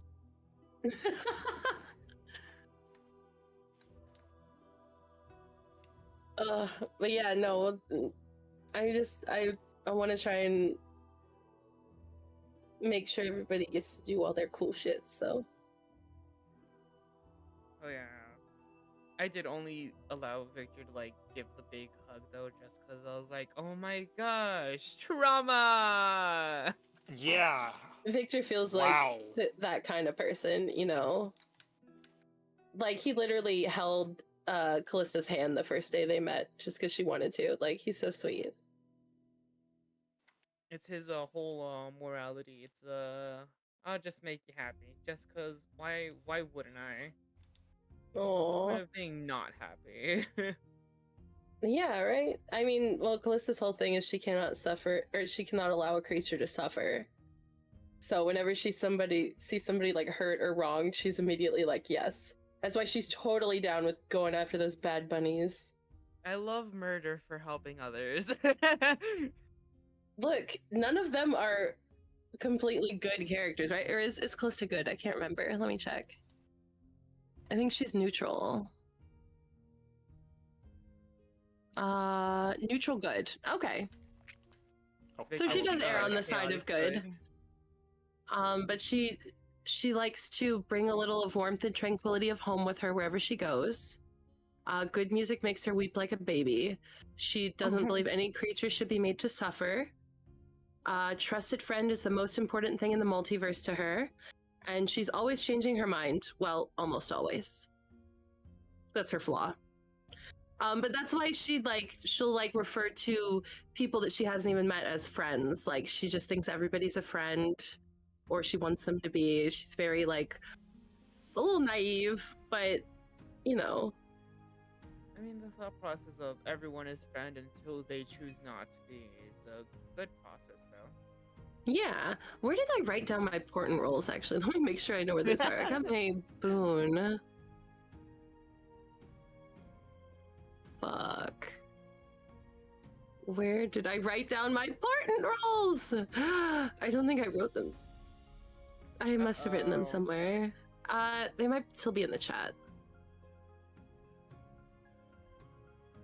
It wasn't that long since we did our long rest. Yes. Okay, this is when I was summoning Antares. We were detecting magic on the pumpkin. Okay, yes. My important rolls are 7 and 8. Terrible. So I can use them to ruin someone else's roll, but that's about it. Let me write those down so I know them till the next long rest. And we're back. Welcome.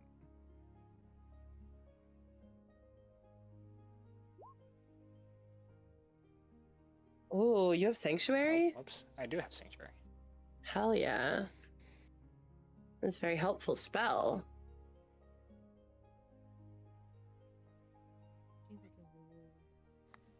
Why do some of the tokens show HP, but Victor's doesn't? Wait, for what? I don't know. I can see everybody's Oh. HP except Victor for some reason. Because nothing is in the red marker for Victor. Oh. How many hit points do you have? Pretty sure I'm at 16. I have 10. I'm so squishy. Yeah, 16. That's the other reason I didn't want Callista to go first in the cave. Like, shit. I'm like a one hit down right now. The issue Man, with Victor so- is he is a glass cannon. So I played Wild Beyond the Witchlight a few times, and that hit me pretty hard. Jamie put a twist on things that I did not expect. What, the whole hag deal? Yep. I like that Or, well, we're getting a more lot of hag specifically, involvement in this Jingle story. getting, you know. It's fun. You like No. how Callista definitely was manipulating Jingle Jangle? With the, oh my god, it'd be so horrible to be locked in somewhere, unable to escape, just like feeding all into all of her former fears. That's I that's bought into so that. fortune teller of her. Yup. It was either that. I or yes-anded Victor you found a way there. to emotionally manipulate her with his That was problem. very fun. Are we the baddies? No, never. No. Baddies in the hot way, yes. I want to switch my alignment to good real quick. Just We're- because comparatively at this point. Comparatively, no, it's not. Look, we're the kind of good party that's willing to get dirty to get the good thing done. You know, we're trying to save the pseudo dragon. We were willing, if we had to give her a fake key, but we didn't have to. You know, it worked out. Pastel, who is we? Are you We speaking talked to- French? No, we talked about this when we did our planning thing after the long rest. We talked about how I could prestidigitation a fake key. I'm pretty sure I said that out loud. You That did. was like our backup plan because we were going to distract her with something shiny and steal the key and be able to use prestidigitation to replace it if we needed to. Like, we were going to scam her until we found out that she got attacked by the same bunnies. And then we were like, okay, maybe we are on the same side and we can, like, make this work. 'Cause we fully came over to this mountain intending on scamming her. I would like you to remember. Still, who is we? I didn't agree to shit. Yes, you did. You came along, didn't you? You haven't left yet. To make you are my actual physical monarch. I literally have to. I'll accept that. All right. Although I will say the calling her your majesty shit is actually helping us in so many situations. So it's Smile. like, it's really good, actually. And I liked that we had this dynamic of like Etika being like the emissary, you know, like the person to come speak first, but like was like, oh, and of course her highness. Like, Yeah. it's cute. It feels Yes, like this is us and our we can definitely highness. tell people we're on a diplomatic mission and that you're like my royal court, and they would believe us. I'm not technically lying either. Exactly. Technically, I was Now crowned. you work in the system. I was crowned while you were there, so I am your ruler. It's not our fault that you are literally a monarch. Your diplomat is right there. You have your knight there. You have a bard and a jester. You have your quote unquote. Is Victor the court- jester in this situation? Yes, he is a jester. That's I his love whole this. thing. I love this. Oh my god, we're totally like a royal court. He's a clown. That is- Oh my god, I'm gonna that should be the fist name of fight our you, party. Steven. I'm gonna find you. I'm gonna take We you should- down. We should find something like royal court related to be our party name. That'd be so cute. Ooh. The High I Court of approve Ubu. of this message. The High Court of Uwu. Shut up. Sorry, this is the first Shut one I up. watched in my That's life. hilarious. All right, I'm It's back. perfect, especially because Callista's so fucking uwu with her 2-foot tall bunny girl ass. Like, she would make $1 million on Twitch. $1 million. Bus. Please. All right. Why is this not? That's fine. Okay. So, is everybody back? I believe I so. haven't heard Kyle lately. Okay. Yeah, I bet. Oh, I don't think any of us really took a break. We just talked. Sat here. Mhm. That's fair. I This did is go a get to mental get break. food. Good. All right. I'm just gonna find my thing real quick. Da, da, da, Ah, it's a good thing my character, all he is just smiles. All right. Oh, did I exit out of that? Mm-hmm. I did. There it is. I did do that. Okay. So, as your group comes back up from talking to one Jingle Jangle, you guys are at the top of the Tell Me Hill. You hear some humming coming from below, and every once in a while, like a ting ting of sounds of like keys hitting each other. What would your party like to do next? I guess we gotta head back to the tower. We gotta set the pseudo dragon free. Is the maybe we walk down and see if the water has gone down at all? Mm-hmm. Yeah. From your vantage point, it does seem that the water has receded quite a bit. And interestingly enough, as you're kind of looking down in that general direction, you see a lot of the willow trees. If you can still hear the humming of Jingle Jangle, are kind of swaying and dancing to the Jingle Jangle's tune.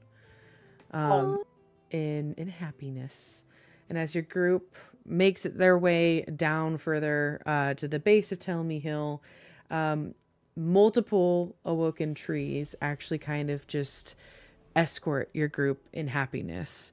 You hear lots of thank yous, just lots of praises for your group. And eventually, when you reach the bottom of Tell Me Hill, you do notice that the water has pretty much receded back to the point of where it was when you had first arrived. Does that mean we can't get off this mountain? Because the water was all the way up to the mountain before. It's a 5-foot drop. Oh, it's not too bad. Yeah. It's like 3 times my size. Sorry. You'll be fine. Just climb down the You have a three floating taller disc. people. If she wants to use the can't- spell. I can't ride the floating disc though. It's a Oh, yeah, certain true. distance away from me. I can only let other people ride it. Just use your wings. No, fuck you. Actually, wait. Sorry. How quick can we get back to the tower? Because I will need the wings to get back up there. Unless we find another way up. No, that's too soon. That's too soon to use the wings. I mean, now that the water is back down to normal, I feel like our journey will be a little bit more swift. Okay, so I'm looking over the side of this hill, and it's like a 5-foot drop. I'm not that tall. Who's carrying me?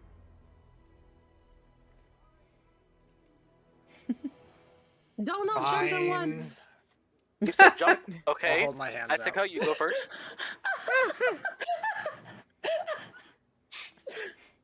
As you wish, Your Majesty.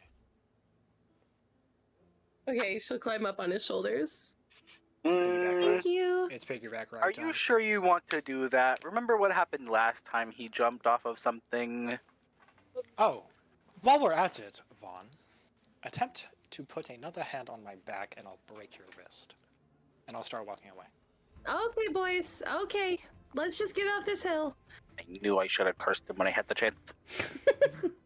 All right. As your party makes their way back towards the slanty tower, you do notice that the water has now revealed a waterlogged battlefield. This is kind of in between where Tell Me Hill was and where you guys had first taken that long rest.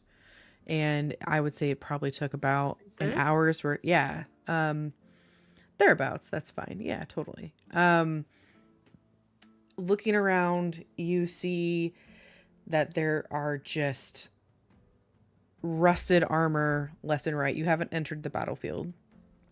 But you can see what looks like spears sticking out from the ground, different arms, helmets, etc. that are just littering.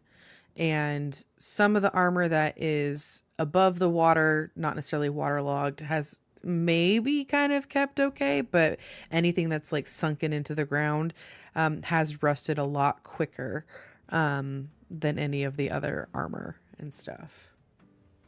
And it looks to be this field of whatever battle that took place. is probably half the length of a football field. Whoa. Could I do an investigation to find something? Just to look for For anything fun. shiny. Yeah. Yeah, go ahead. Yeah. Take it. Oh shit. Oh, Can I also do an investigation check? Hey, Sure. trip him before he does anything. I'm playing. I Okay. wish I tripped him. Vaughn's looking for things that are more like morose and like bones or like skulls and stuff. Okay. So the both of you, as the party comes across this, kind of like look out and start kind of walking towards some of the different sets of armor. You do, both of you at least, recognize that there is like very fine filigree on some of like the helmets and the chest plates, almost that of like an elven nature. Both of you see that there are multiple helmets that are in the shape and style of like owl heads. ooh. Spooky.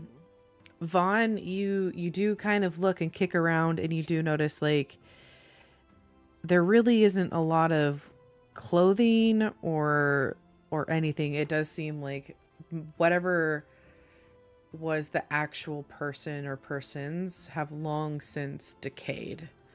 Let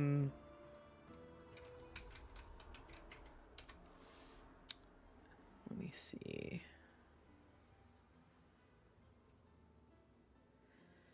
But I would say something that would catch your eye is there was this one body kind of off on the edge of the battlefield, almost looking like it was trying to flee.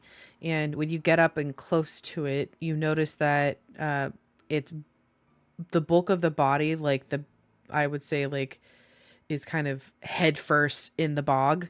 You see the bog somehow kind of preserved it, and getting up close to it, it is some monstrous looking creature, but humanoid, just like massive shoulders, huge thick arms.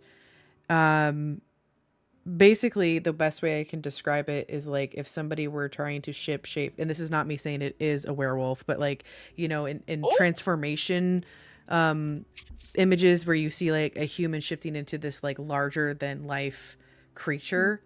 It's not furry in nature, just like lots of muscles, lots of teeth, lots of whatever. And you kind of can add the process of mummification that bogs can do on like the skin and everything. And it's like kept within this a little bit more grotesque of armor, which the best way I can describe that is like the equivalent of maybe what you saw in orcs and like Lord of the Rings and like their style of armor.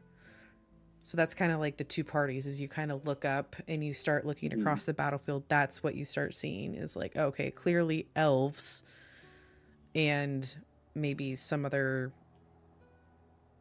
Some you sort don't of know. large creature. Yeah. Yeah. Okay. Humanoid in nature. Okay. Vaughn just kind of gets a little bit close, kind of more curious about the body, I guess, than he is like appalled or anything like that. And he just kind of circles it a little bit, kind of, I guess, trying to determine what it is. Okay. I would say either make a nature or history check. Okay, I'm gonna do history. Damn. So close. I'm trying to think.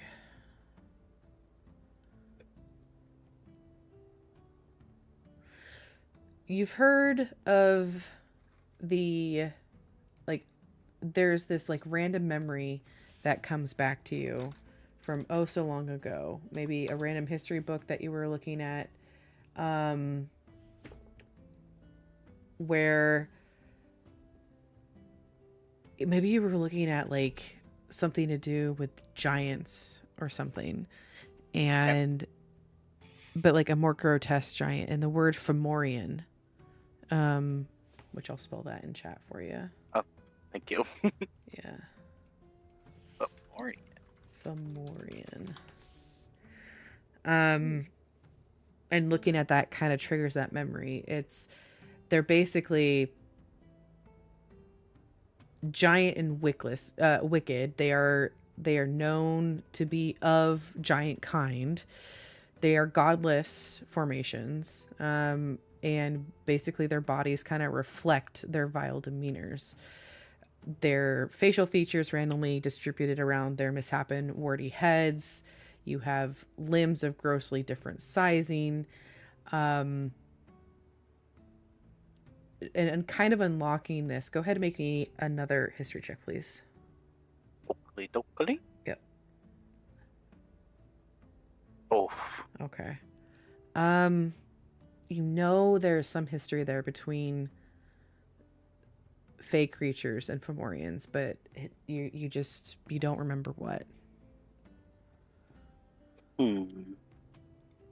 He's gonna kind of turn towards the rest of the group and gesture them to come closer to him to see what he's found. Do I know what this is?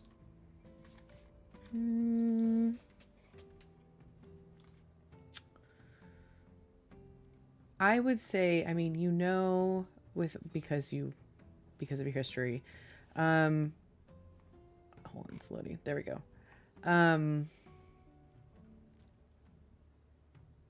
You know that there is a fey curse in relation to Fomorians. You don't know the origin of it, but essentially, what you do know is that every once in a while, Fomorians will come into a Feywild, and they will try to enslave everyone in sight, and try to claim their magic.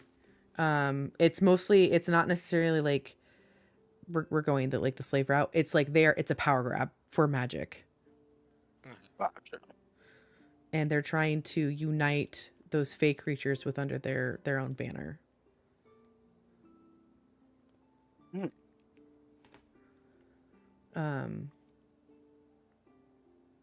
But that's kind of what I would say would be your initial Etika knowledge of Fomorians. Oh. What is one of these doing here? Do you know this creature? More of them. Yes. Giants who have been cursed. Though admittedly I know not of its source. And am a little frightened by its presence here. He'll look towards like the elven armor that is laying nearby, and then look back at Etika and just kind of nod as if he kind of understood that. I'll look to the elven armor. Kind of walk over to it with my hands behind my back. So fancy. So posh. Closer and closer we get through this, it just feels like Alfred, you know? It feels I like don't think Callista would walk into this field. I think she would try and stay on the edge. I think she would feel disrespectful walking into it. okay. I will say a prayer to the armor first. Okay. As you walk before up, I look at it. yeah, as you walk up to the elven armor, you hear noises of shifting and shaping as the elven armor that you're seeing nearest close to you seems to take form. The pieces of itself actually starting to stack on top of each other. The feet, the shin guards, the thighs, all the way up to the cuirass. Everything kind of like snaps into place. And the last bit of piece of armor that snaps into place is that quote unquote elven helmet. And you just see this black void within. And you kind of step up to each other and you notice that it just kind of pauses. And it looks at you. And it waits. Are you of the fallen, sir? And I gesture to the battlefield.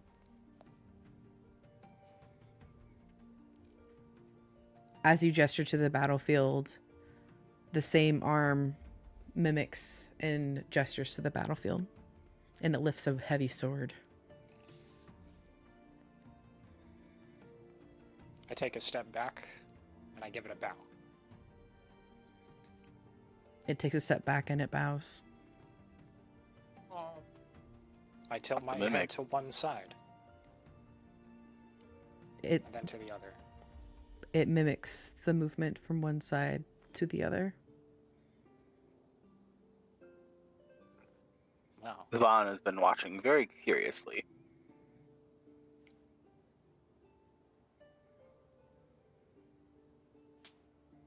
So much for paying respects, I suppose. Seems something still inhabits this armor.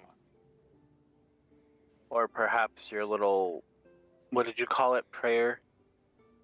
Perhaps it awakened the armor.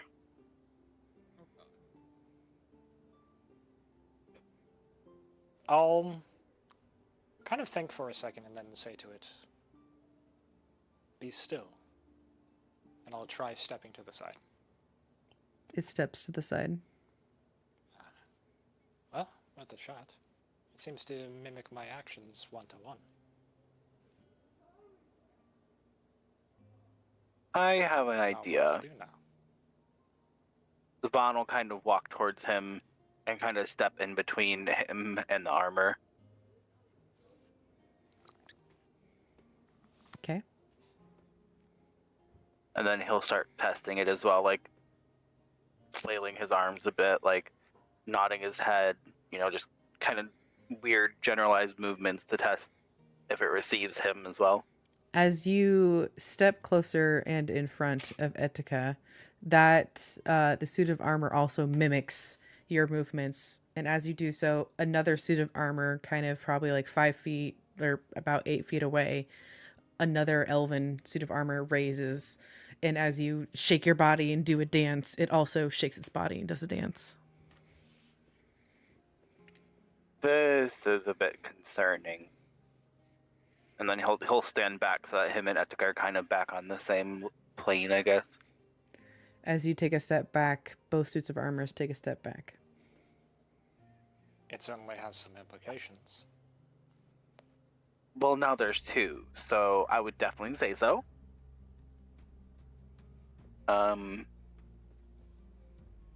Thoughts?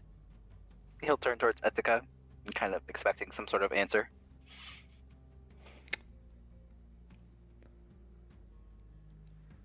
My question is if it is remaining here through spite or through curse. It tends to be one or the other. Vaughn's gonna use detect magic as a ritual. Okay. Let me know if that's necromancy or divination. It will make me know. It will let me know if we're in danger or not. Let's see.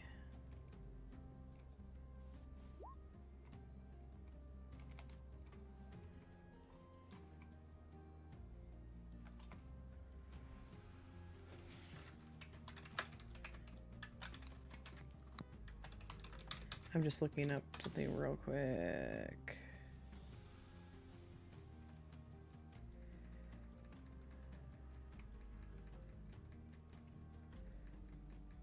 Ooh, it's the spell itself is blocked by an inch of common metal. Would that be this is probably elven metal, I'm assuming. Give me 1 second. I just need to clarify something. There we go. Oh no, you're good. You're good. Okay. So Depends if the metal itself is the magic or if something inside of this magic. correct. Right. You get the sense as soon as you cast a spell, transmutation is Ooh. the flavor that you get the ping on. And currently within your radius, this is the only 2 that you get a ping for. Oh god. That makes me nervous. Whatever you're Okay. going to mean by that. You So shouldn't all be the other nervous. armor is non-magical to him because he Correct. can, within 30 feet of him. Yes. Yeah.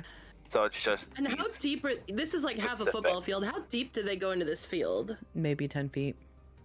Okay, so I can still see them. So Yeah. we're not too far away. You're not too Okay. far. You guys said that you were like on the edges, and so I just kind of in my head, you're like the first We couple of see bodies. Yeah. Yeah. Okay. I want to go. To top Definitely third. not necromancy. I don't understand it. Can I step up to one of the suits of armor? Yeah. I want to place my hand on the breastplate. Okay. As you step forward, it steps forward towards you and it places a hand on your chest. I want to look inside. If it has eye slits, I want to look inside them. You see a black void. It's pretty see-through. You can see like the light on the Not other you side. penetrating the void. No comment on this.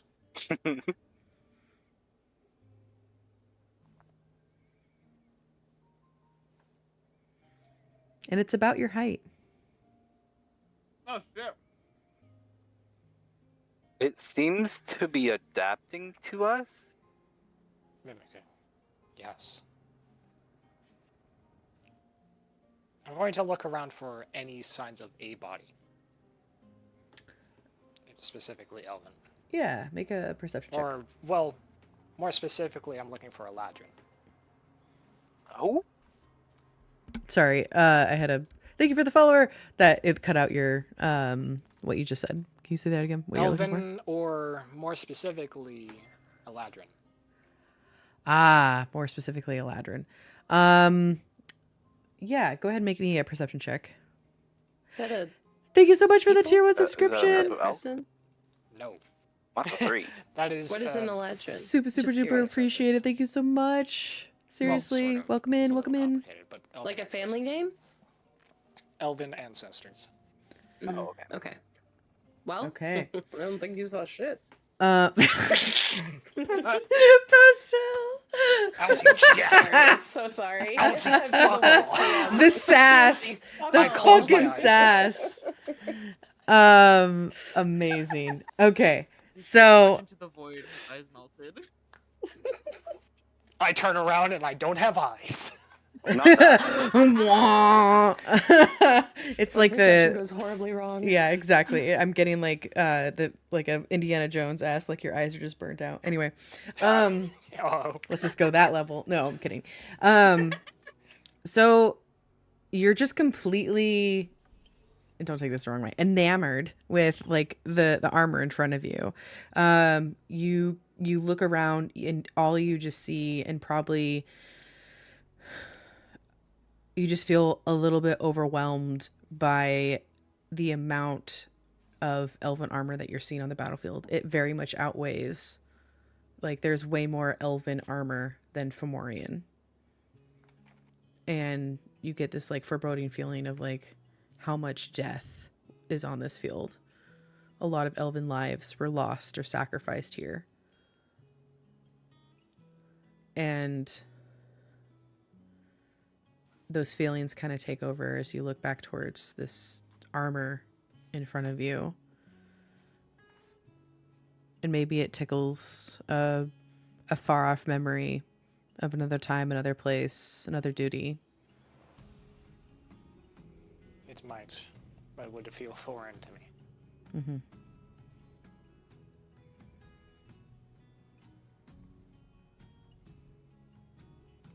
Bond's gonna like circle the armor that's mimicking him. Just kind of curiously looking it up and down, just kind of pondering it. As you start to circle, the other armor, not the one that he has, starts mimicking your movements. And circling. Go ahead, make me a perception check, please. Oh god.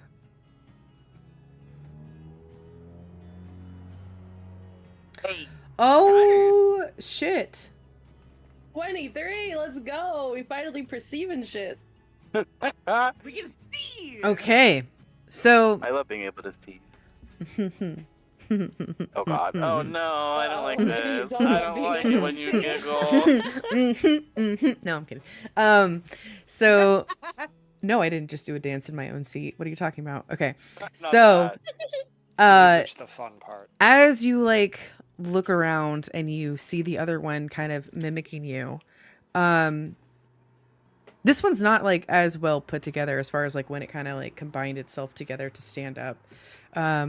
There seems to be like some sort of cloth sticking out from like where the cuirass would be, and where there it looks like it might be some sort of cape, but then you see like multiple colors and what looks like to be some sort of eye, but it just looks like some sort of like bulky something. It's very curious. Like it's not it there's a little bit of mud on it. It just looks awkward. Like it doesn't look like it fits with the armor at all.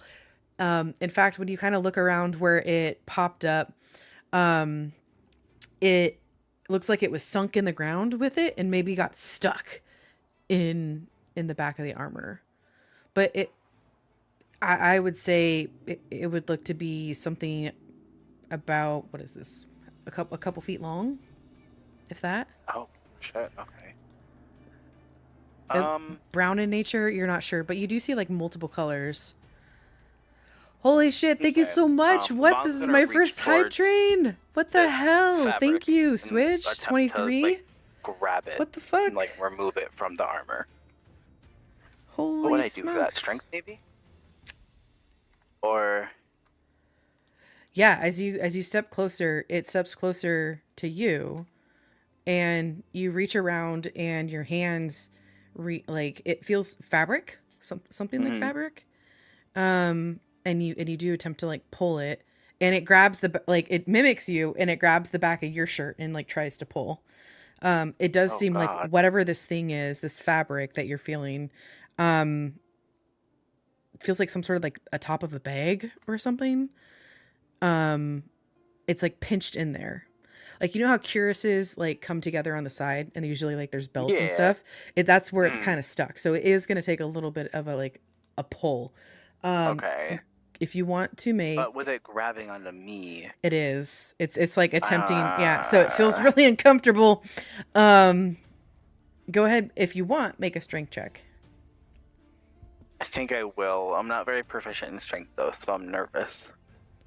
That's You okay to got be this. nervous. I would, possibly- Strength check. Yeah, that was Oh, a save. fuck. I'll let you roll again. Rip. Where am I dumb? Yes. You're not dumb. On the There it far is, left, okay. the big old boxes. I got it. Oh, here. Much better. Oh, Dirty Jesus. 20. Okay. I am going to roll something real quick just because Oh, he's already God. holding on to you. Or it Mhm. is already holding on to you. So you're easily able to pull this, whatever this thing is, free, and it kind of knocks you off your feet. But at the same time, you get pinched so fucking hard that you take 5 points Oh. of bludgeoning damage as like metal scrapes your skin, like, and basically it does not feel good. But and then you fall back, in the armor also falls back, but in your arms is this satchel, this massive satchel, that I would say is about the size of like a torso, a little bit, maybe a little smaller, and it has a smiling face on it. Not that. Yeah, it looks like it has like a long leather strap. It's covered in mud. It's got like a border around the face of like a teal and red color. And the face looks pretty happy with itself.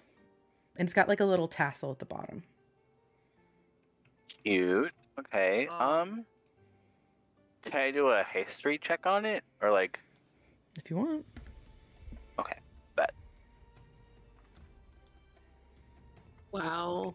Encourage for people who are being mimicked to not. You have say that one more time. Oh, you have seen this type of bag for sale at local magic shops. Okay. You don't recall the name of it, but you remember it being able to Like people would spend their life savings to get this bag. Oh well, I'm definitely hanging on to it then. Sorry, It's mine now. Gucci. Oh, okay. because I'm assuming because of this massive pinch, it's like obviously very painful right now. Oh So yeah. he's gonna kind of like hobble over like back to Etika and like where the rest of the group is, and just kind of like hold the bag out to show them, and just like obviously he's in pain, so it like looks like it, but like Callista would like to send Antares over to them. She's going to send with him her identify spell so he can touch the bag and identify it for us, because she's not stepping on this field until she knows it's safe. Okay. So sorry, you send Antares onto the field, is that what you just said? Yes, Okay. we're going to use his And you're gonna ability cast to do her- touch spells for me. Awesome. Yeah. Okay. So Antares walks up and just puts his nose against the bag, and instantly identifies it as a bag of holding. Yes, we got it. let's go! Bag of holding! I was hoping! Usually, like the smiley face on a bag is kind of like a big a telltale sign. But I yeah, don't know. so I don't this know why. Hell but I expected yeah. you to be like, oh, another set of armor pops up and it's a dog armor. oh my god, imagine. Are imagine there any spells affecting the bag? I would find that out too. there Um, are no spells affecting the bag. Perfect. It just looks really beaten and worn down. The bag can hold up to 500 pounds, but not exceed a volume of 64 feet. The bag does weigh 15 pounds regardless of the content, so it is pretty heavy. But Well, yeah, how do But I he could add this to potentially my? put everything in his pockets into that bag anyway. And then all the things in his pockets would only weigh 15 pounds, right? yes, regardless of what's in it. Regardless of what is in it, it always weighs 15. So even it's like almost max, like say it's at 499 pounds, it will weigh 15 pounds 15. to you on the outside. Biggest of bets. Okay. Period. Sorry, if Well, I now seemed like that I was I- stuttering just then, I got like my first ever Oh, no, hype you're train good. on Twitch, so that I was like, oh my god. Yay! So exciting. it's up Guys, to give bits, give subs. It's Jeez. September. He gets a bonus for every Yeah. single thing you do. If you give 5 Yeah. subs, he gets another sub. I 30% of subs. Do yeah, it. Do it. I'm up to a Yeah. hype train level 4, which I've never even had a hype train. So Period. that's Yes, thank we you, love it. Switch 23. Sorry, so Yay! sorry. I just that's why if I felt like I Oh, was no, kind you're of good. stuttering through that, I was just like, You're okay. Good reason. Good reason. Yeah. Hell Hell yeah. Get supported, thanks. nerd. Oh, thanks. Okay, so Let's go. oh Jeff. All right.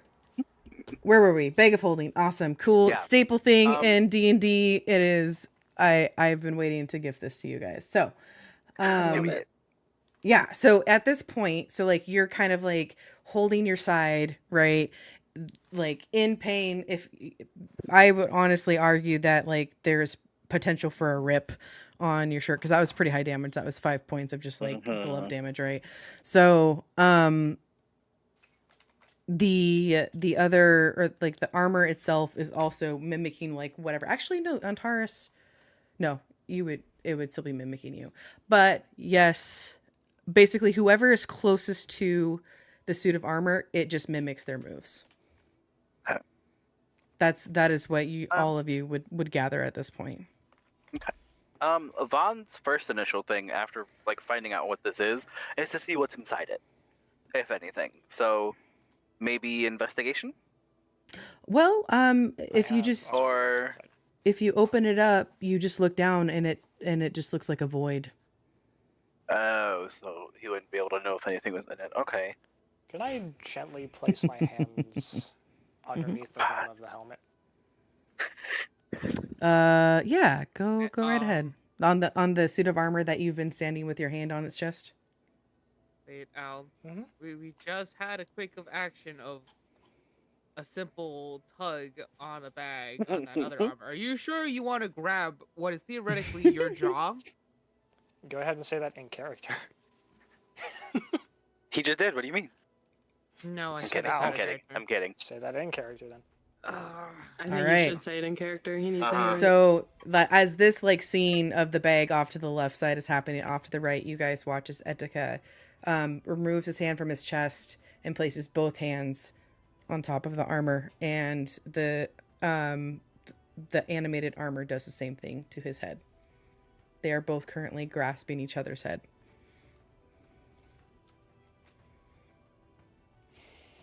Victor would thoroughly yell this out. Etika, Thanks, I Besto. thoroughly advise against this.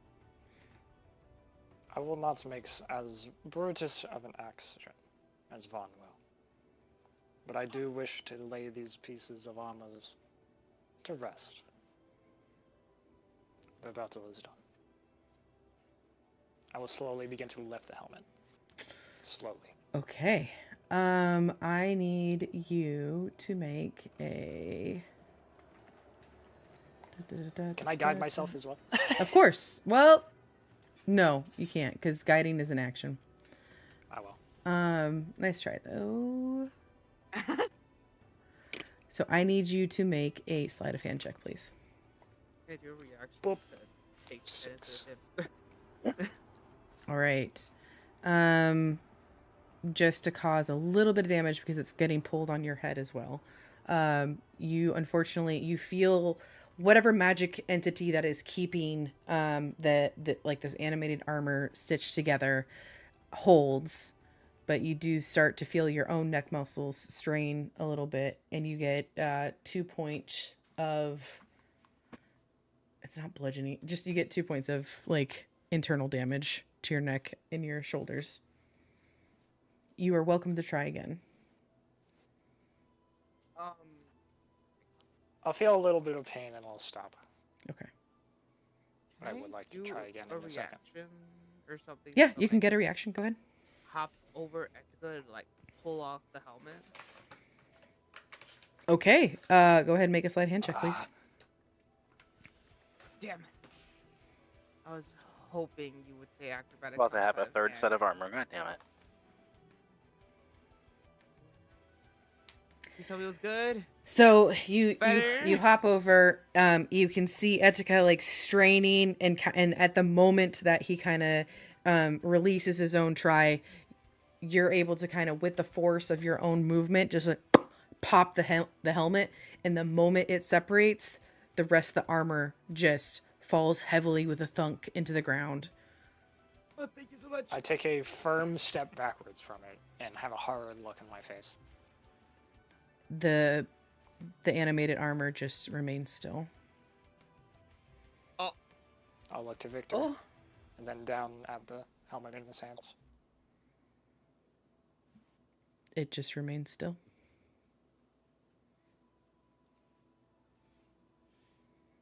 So they can be destroyed. Put to rest, Victor. Sorry, Vaughn, but V names.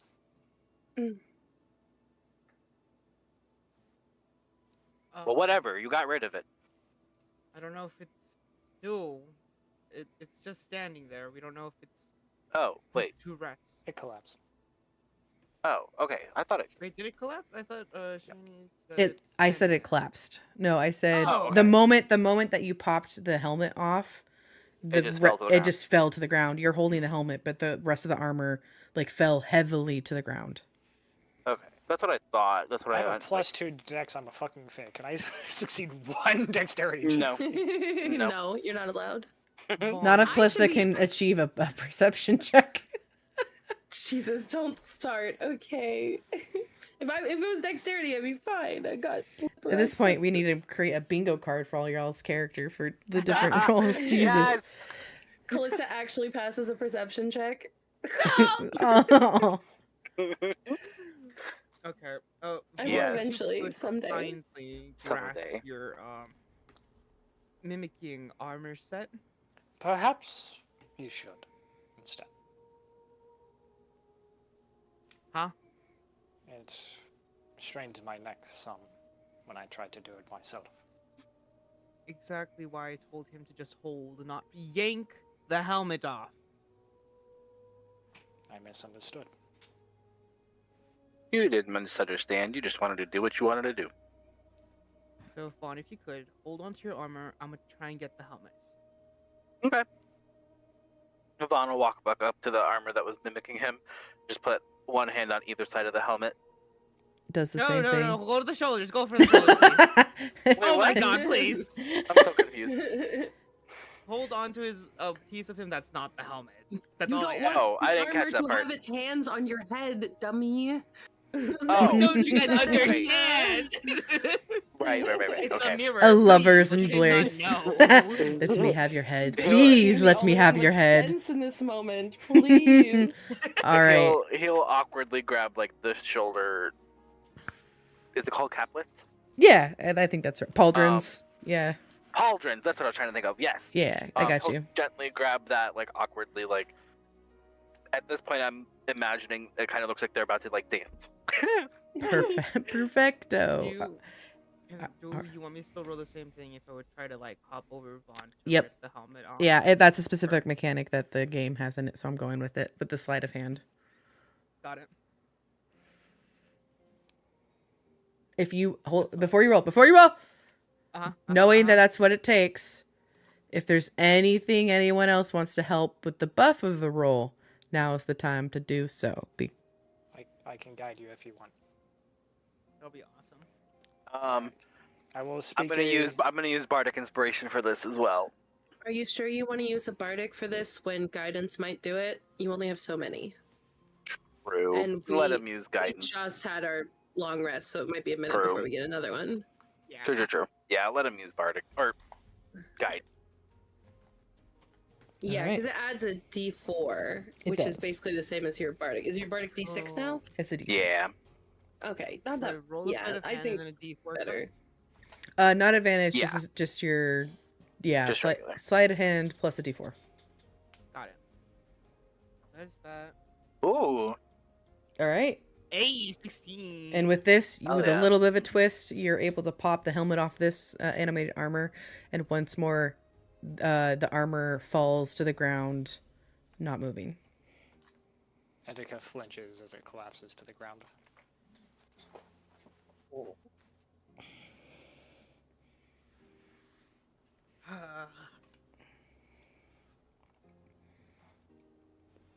I like to like sucker punch Etika's shoulder.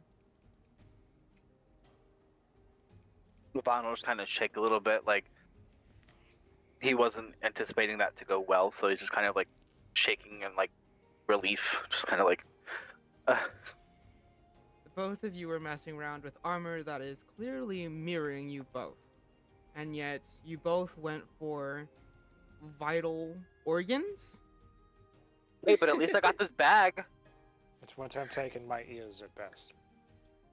I think Callista will come on the field now, and she'll tug on Etika's like shirt and be like, "Is there anything you want to do to help put them to rest properly? It looked like that really disturbed you." These are elven warriors who lost. I'm not sure what I could do. Perhaps just a moment of silence and remembrance? I will speak silent prayer. Yes. She'll turn come back put her towards paw the in his hand and hold his hand while he prays. That's adorable.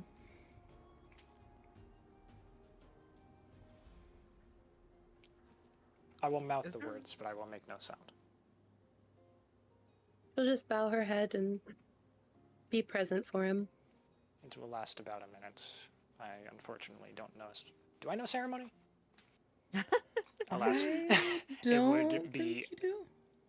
No, I do not know a ceremony. But it would effectively be a ceremony without magic. I'd want Victor to like find like the biggest weapon on the battlefield just to perch on and like shoot daggers at Etika.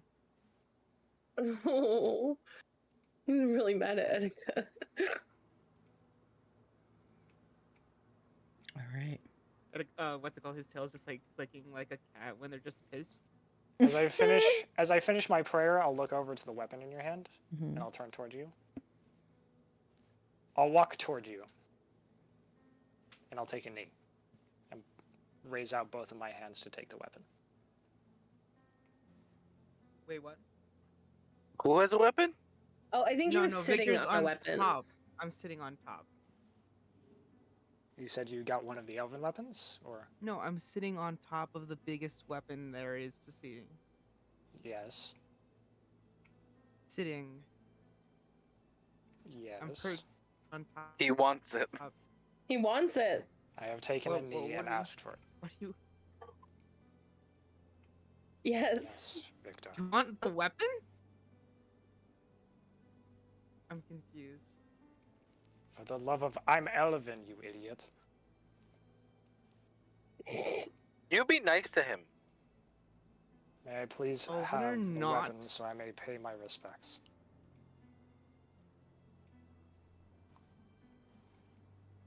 You can have it. My issue is with you going for the helmet.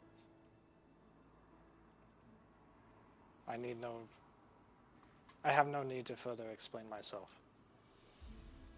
I've told you why I did what I did, and I thank you for your help.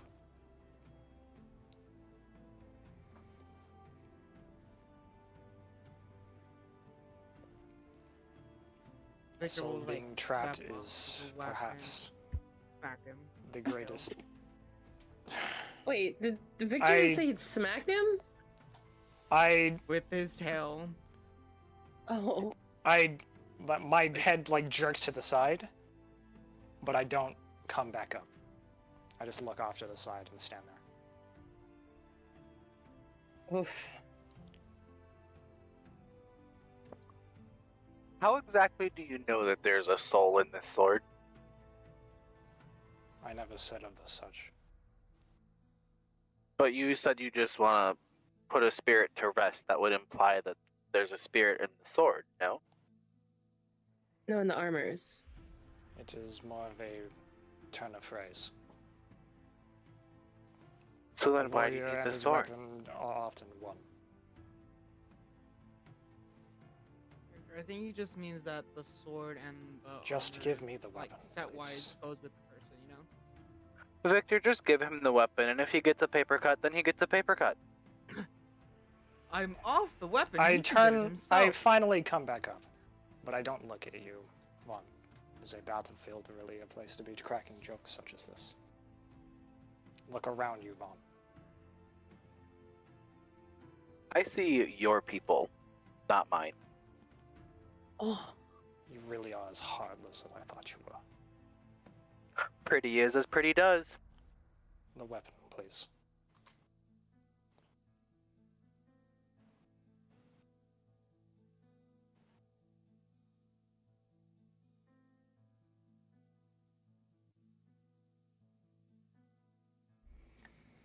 I think he Victor. moved off the weapon, so if you wanted to grab, I'm off yeah. the weapon. I'll walk over, bend down, take a knee, and grab it. I'll put it into my hands, and I'll say, "A duty done," and walk over to one of the suits of armor.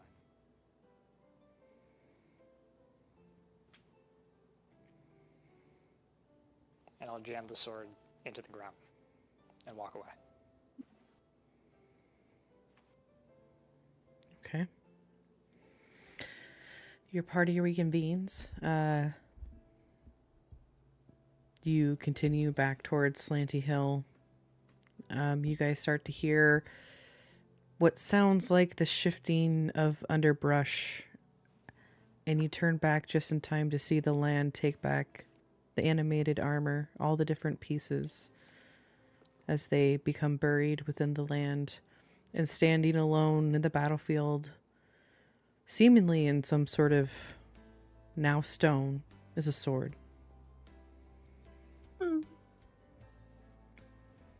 The remnants of whatever battle long gone, faded, except for one sword standing as a marker for those that have passed. Aw. Vaughn will immediately turn on his heels and start walking away towards the direction they were traveling.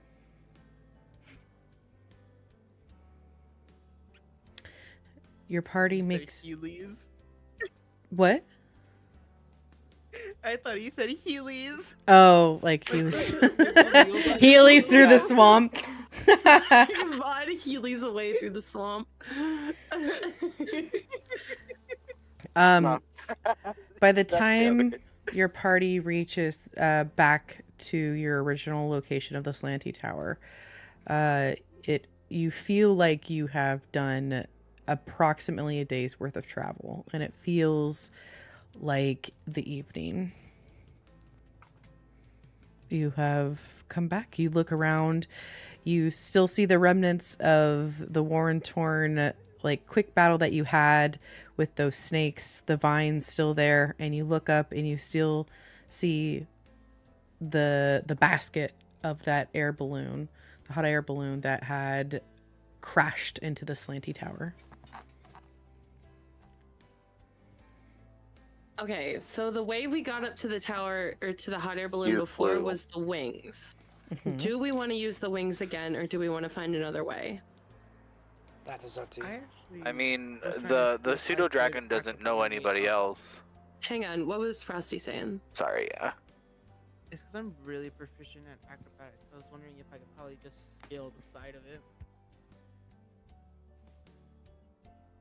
Can you throw me up there? Are you strong enough? That- Or is Halder strong enough to Mulder throw might me be up able there? to. But then how do we get down? The problem is getting him back down. That's why I'm thinking the flying might be the best option, because he might not have the acrobatics to get down. We don't know his stats, you know?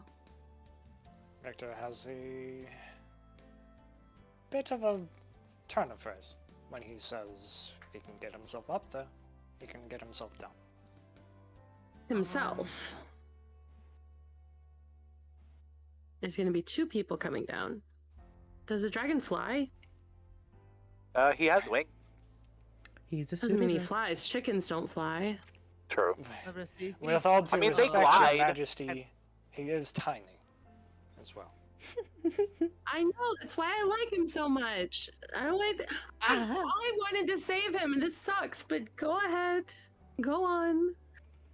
Maybe it Climb should up be the Callista. tower. By your orders. No. This dragon doesn't know any of us. He's only ever met Callista.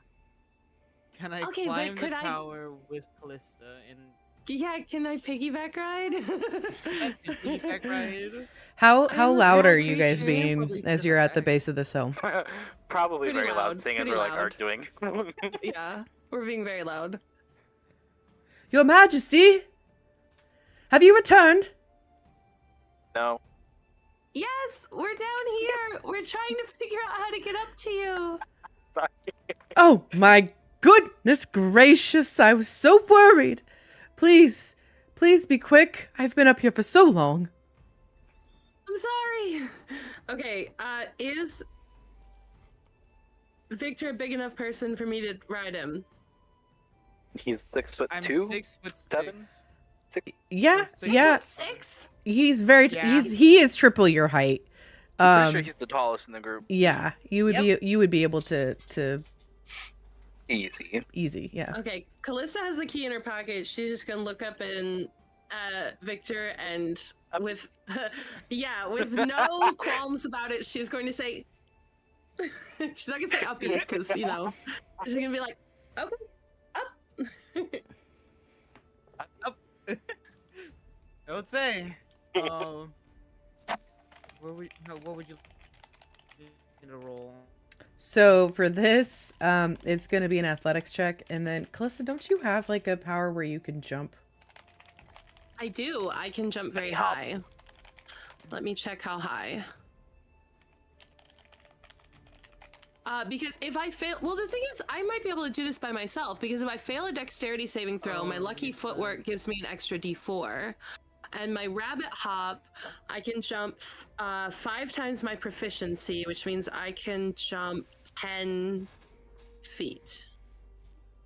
Okay, you're 5 feet shy of being able to jump, so you would need a little But would bit I of be help. able to jump up to like that first platform and then jump to the next platform? Yes. Because there are like multiple maybe jump platforms with off of stairs, me? so like hypothetically there is a hole in the floor for me to jump through too. Yes. That is fair. Wait, let me just Sure. double check because the first one would definitely need to be at least 10 feet, right? Well, the only one I really need to jump is from the first platform to the second because there's no staircase. Correct. The first one has a staircase, the second one has a ladder. So if I use rabbit or bunny hop or whatever fucking words, rabbit hop from the second platform to the third, I should be able to get all the way up. And then it would just be like slide down the side into the basket best I can. But then how do I get back down? Well, that'll definitely you be could interesting. Could potentially grapple down with the balloon itself. Yeah? Question mark? You know, honestly, okay, how many times can I use rabbit hop at a time? I can use it twice. Yes, equal to my proficiency bonus. So I can use it twice a long rest, and I haven't used it yet. So if I use one hop to get up that second platform, jump down into the basket, I should be able... Do you think I'd be able to jump from the basket to the second platform? Because, like, jumping down seems a lot easier than... I like, think jumping up, we you would know? still do a roll. Anytime you have to ask, I like to make my players roll because failure Oh, for is sure, always for an sure. option. Yeah. I think with your power, with like the help of Victor, you standing on Victor, you could easily get it to that that platform and then make your way up into the basket. But we can role play later what it's like when you come down. Okay, well then, I guess that sounds like a plan. I guess All she right. would ask the group if that sounds like a plan. Perfect. All right. Kind of shrug. With the help of Victor, you're able to jump onto the platform. You get inside the tower and you're able to scramble your way all the way to the top to eventually being able to peek out and see there the basket. And looking up from the bottom of the basket after hearing you kind of make your way through the tower is Sir Talavar, looking a little bit more wary and a little bit more dehydrated. He looks a little, definitely a couple levels of exhaustion are on him. Oh. I guess I would like to try to jump down into the basket. Alrighty. Go ahead. Make an acrobatics check for me.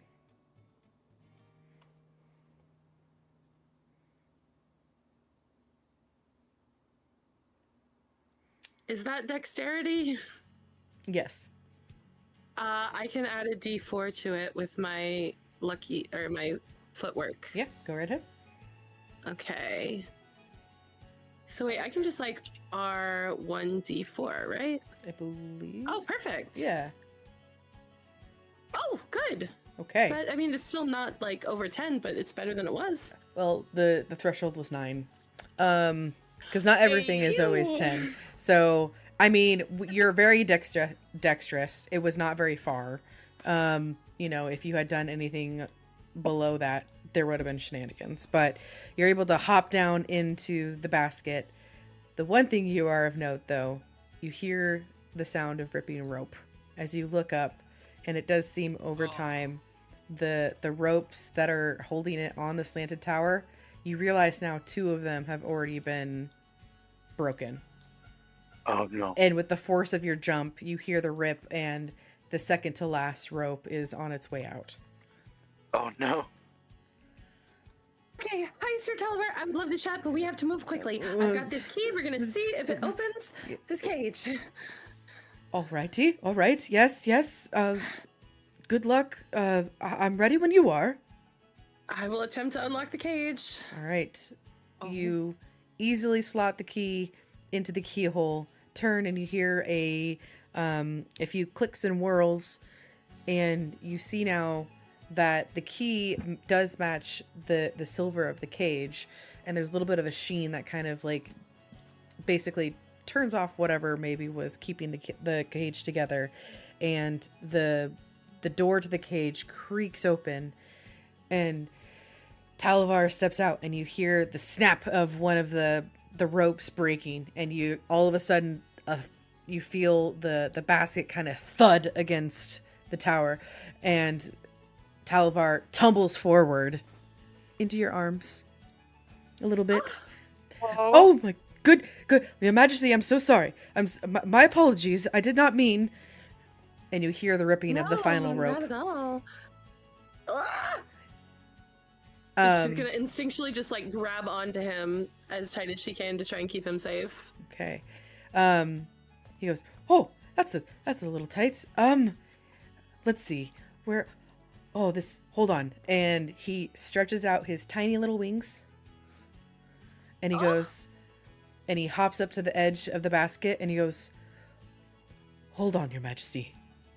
And doesn't necessarily fly, but floats kind of like a paraglider because the weight of you both, but still able to kind of carry you. And as he pushes off, the basket rips off the final rope, and it falls down below into the vines, and you two are able to safely land.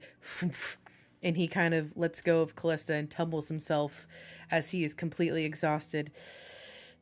Face in the dirt, he stands up, trying to take back whatever pride he lost from having fallen not as gracefully as he wanted, and takes a look around at the rest of your party. Oh my goodness. Your Majesty, you looks like you seem to have your own court about you. I nod my head. Yes, you could call them that. Boy, I thought I was supposed to be saving you, and here you are saving me. Well, we I do love have it. to pay our debts, if you know what I mean. We want to make sure we're both square. I know it's the way of this world, but I wouldn't have held you to a debt. You were simply a friend that needed help. A friend? Me? My goodness, Taliver, you've done it again. My goodness.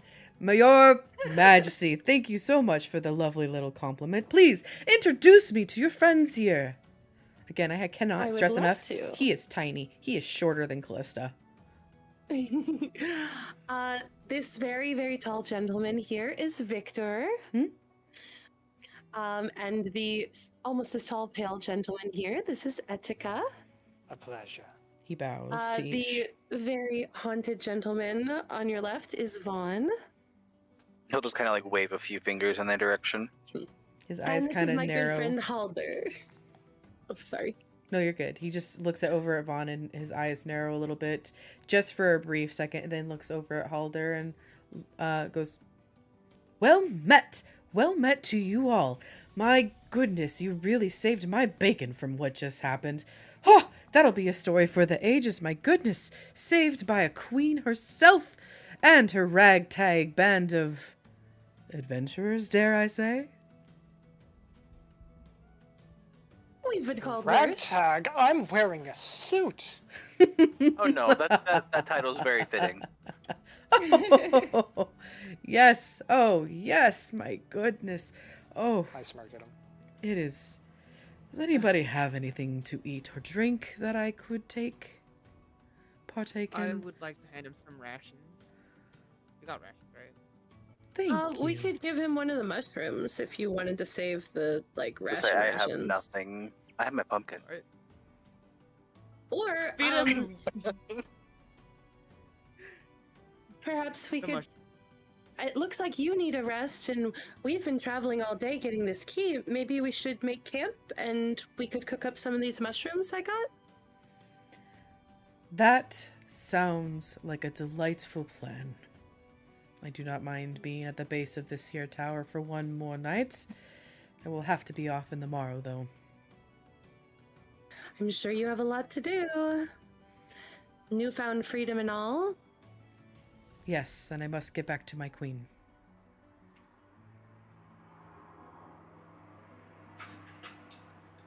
Well, shall we Yeah, make camp? I guess. Is that okay with you guys if we long rest? Oh yeah. Nubon will just nod. I'm going to just smile at you, Callista.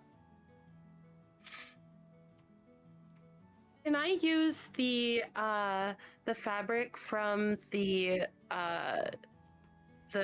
hot air balloon to make us a little shelter, since we don't have the tree trunk that we had before? I love that. Yes, you may. Maybe like give Yes. us like a dry spot in the base of the tower so that we Yes. can camp safely. Yes, it tumbled out of the vines. It's a little battle worn, but is still effective and can at least provide a little bit of dry ground because it is still very much damp.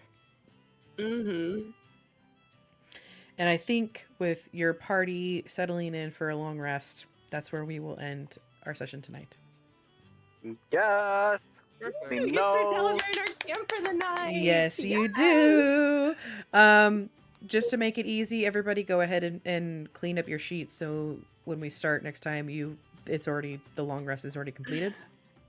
I actually Yeah. didn't use any spell slots. I only used like tiny cantrips. No, I used one. I do have to fix Same. I that. use cantrips and rituals. Hell yeah. Nice Hey, work look, today, 3 guys. out of 5 of the people did not take damage or use any spell slots. That is awesome. What do you mean? Vaughn and Etika took damage. I took 3 2, out my of bad. 5 of the people didn't take damage. Oh, I didn't hear that part. Sorry. Do we automatically heal on a long rest? Is that how that works? All Yes. the way to Hell zero. yeah. So the good timing then. We won't have to waste time healing Mhm. either. Exactly. All right. Stars and wishes. Oh. Oh, my star is absolutely jingle jangle. Yeah. Aw, jingle jangle. You got a wish? That was fun. Yeah.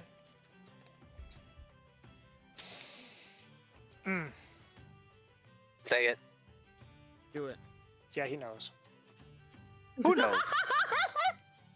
Say it. You bitch. You.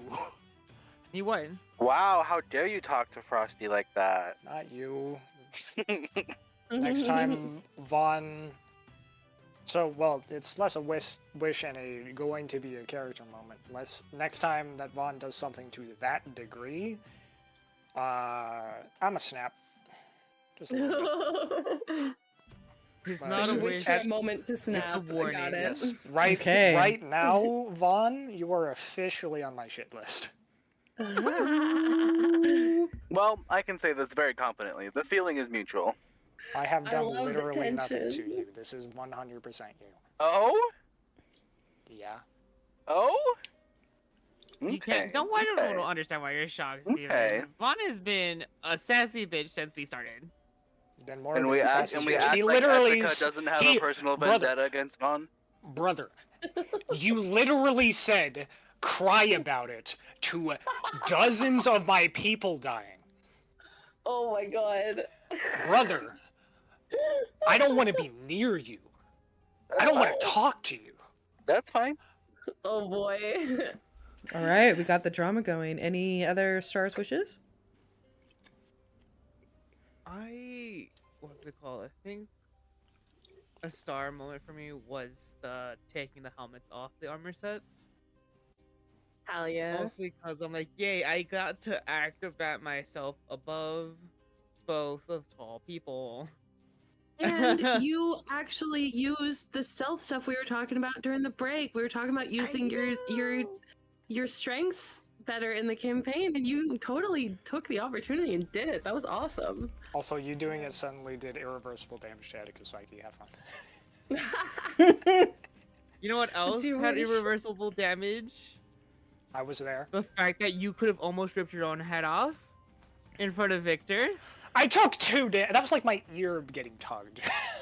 I mean, it could have gone. It could have gone real bad real quick. I was like, oh, I we're was doing being this. careful. I did say specifically. Ooh, I was I being just careful. watched what That could dice have could have happened. made I'm you gonna make rip sure I your head don't off. rip my own head off. I'm gonna do this gently. Yeah, of course. Like, Of course. That's a bit of First that's off, a bit of neck I'm strain. very Alright, I'm gonna stop. Vaughn pulled the bag first, because then that we can see that, hey, it doesn't care if what's it called, what it's doing. It will damage you because it's mimicking you. Yeah. Which is why I acted as that I did. Cause fuck that. Victor's already lost enough. I don't see what you're trying to pull over here, I was Al. there. Oh.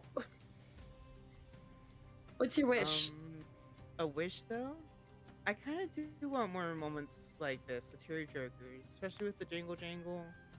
The fact that she's literally went from having Also, a damn. fear to it haunting her even worse. On I that like note, DM, moments damn, like you that. play hard. That was a very good It's scene. fucking dirty. Okay. I'm having fun. I'm having fun. I Oh, hope she's you guys like are too. traumatized. All right. Well, that's literally like in the book. It says like she is a warning to the players of what can happen Yes. when you dance with a hag. Ooh. So. Kyle?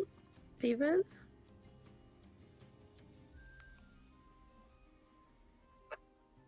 Wah, wah, wah, wah, wah. I can't really think of anything. All good. I know we're trying to get back into it. We're world building. So as like the story progresses, now you guys kind of have like this side quest on top of other stuff. They're hopefully going to be more moments, and I like that you guys are building these like little inner party conflicts and stories. Well, I've got one. My Yeah. star would be when we were leaving Jingle Jangle's house and all the trees were dancing along with like her happy humming. Mhm. I thought that was really beautiful and like a nice way to tell us that we did something good there. And I'm so glad you guys went along with me to like be nice to her instead of do the deception plan, because I think it was way better to have her happy, and I was worried about them trees a little bit.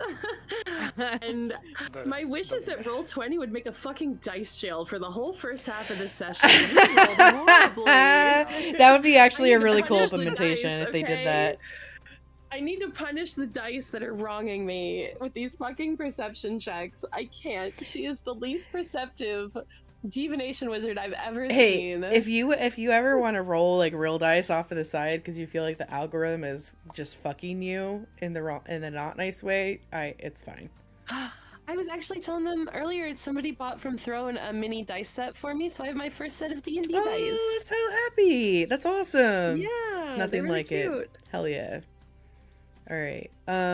Anyone else have a star wish? I don't have anything, not for this session. Okay. You don't have any stars? I mean, the jingle jangle moment was really cute, but like that's Oh yeah, we already did been already said, say so. that.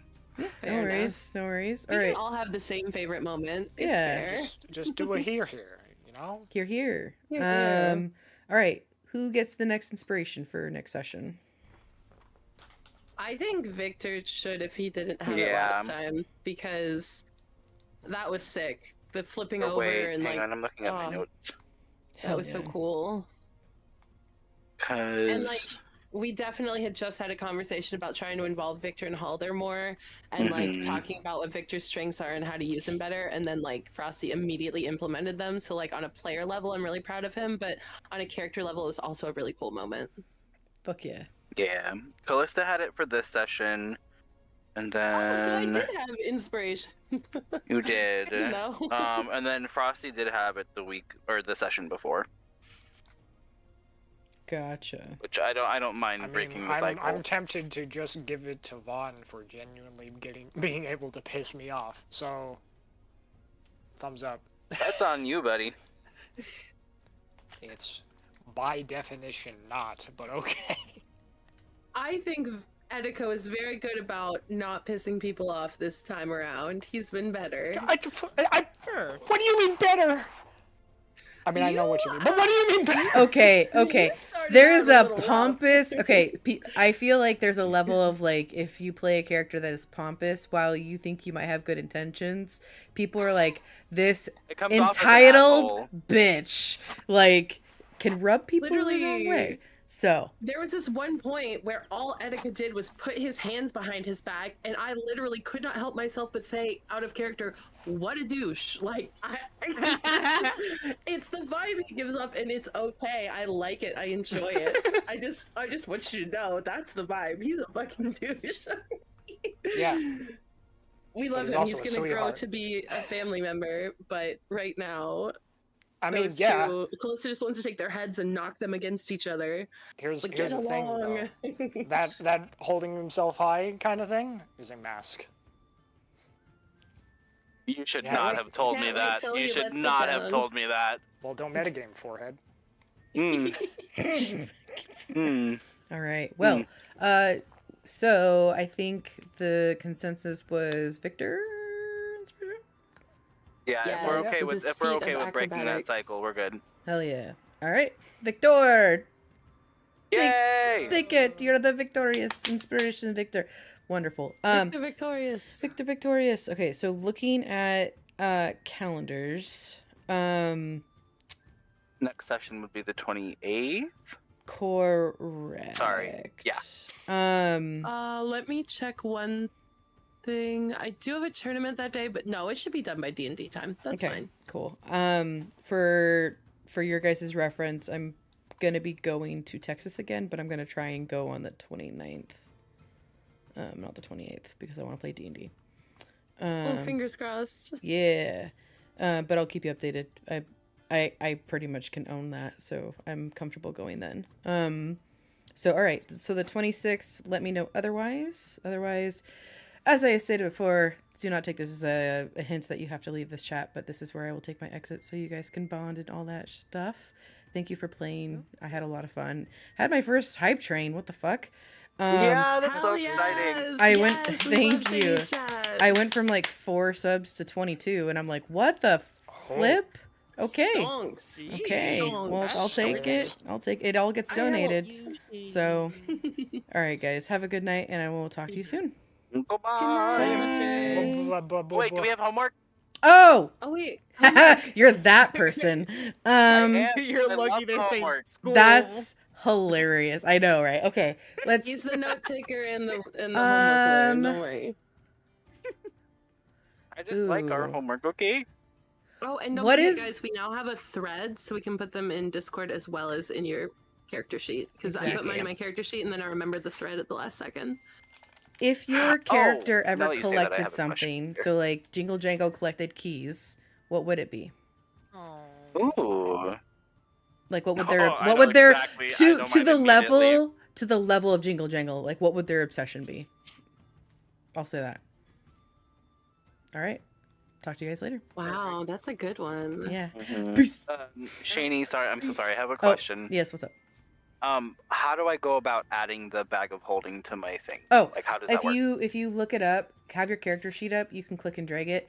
here. Technically, I'll just do it now. I'll create a what I do for my other players is I'm gonna create a handout for you. Bag. I was gonna say there was one in the treasure thing. Is that not Yeah, something I can just drag over? It is. It is, but he's gonna make you a handout so you can keep track of what's in that bag versus what's in your inventory. Period. So yeah. Da. All right. It's in the party handout area, and I'll put it Period. Thank under. under group loot. There you go. I'm glad the goodest boy got to do some things today. I've been waiting to use that Yeah. identify touch spell. I've never had a reason to like do it Yeah. from a And he distance booped- before. He booped it It was with so his good. nose. His nose. He booped it with his snoot. His little snoot. Canonically. The biggest thing that awesome. I personally care about with the bag of holding is when you put items in, put an approximate weight, because that's the one mechanic that I want to make sure that we're not just like stuffing. Yeah, Because in coins absolutely. do have weight. Just keep that in mind. So, all right. Okay. Okay. Bye, guys. Okay, bye. Bye. And that's going to be it for me this stream. Thank you so much. Seriously. Holy shit, you guys. From 4 to 22, it is, I know it's like September. It's a whole thing. As I've stated before, if you're new here, 100% of anything that earned from this channel gets donated. Right now, the project of choice is the Trevor Project. So when I get a payout, I donate 100% of what I earn from this. And that's because I am very fortunate enough, very blessed enough that I have a job that I don't necessarily need the extra income. But I want to do good in the world where I can. And I've always wanted to have like a steady stream of donations. And I want to build and foster a good community of friends and players, fans, whatever you want to call ourselves. So yeah, seriously, thank you so much. Really appreciate it.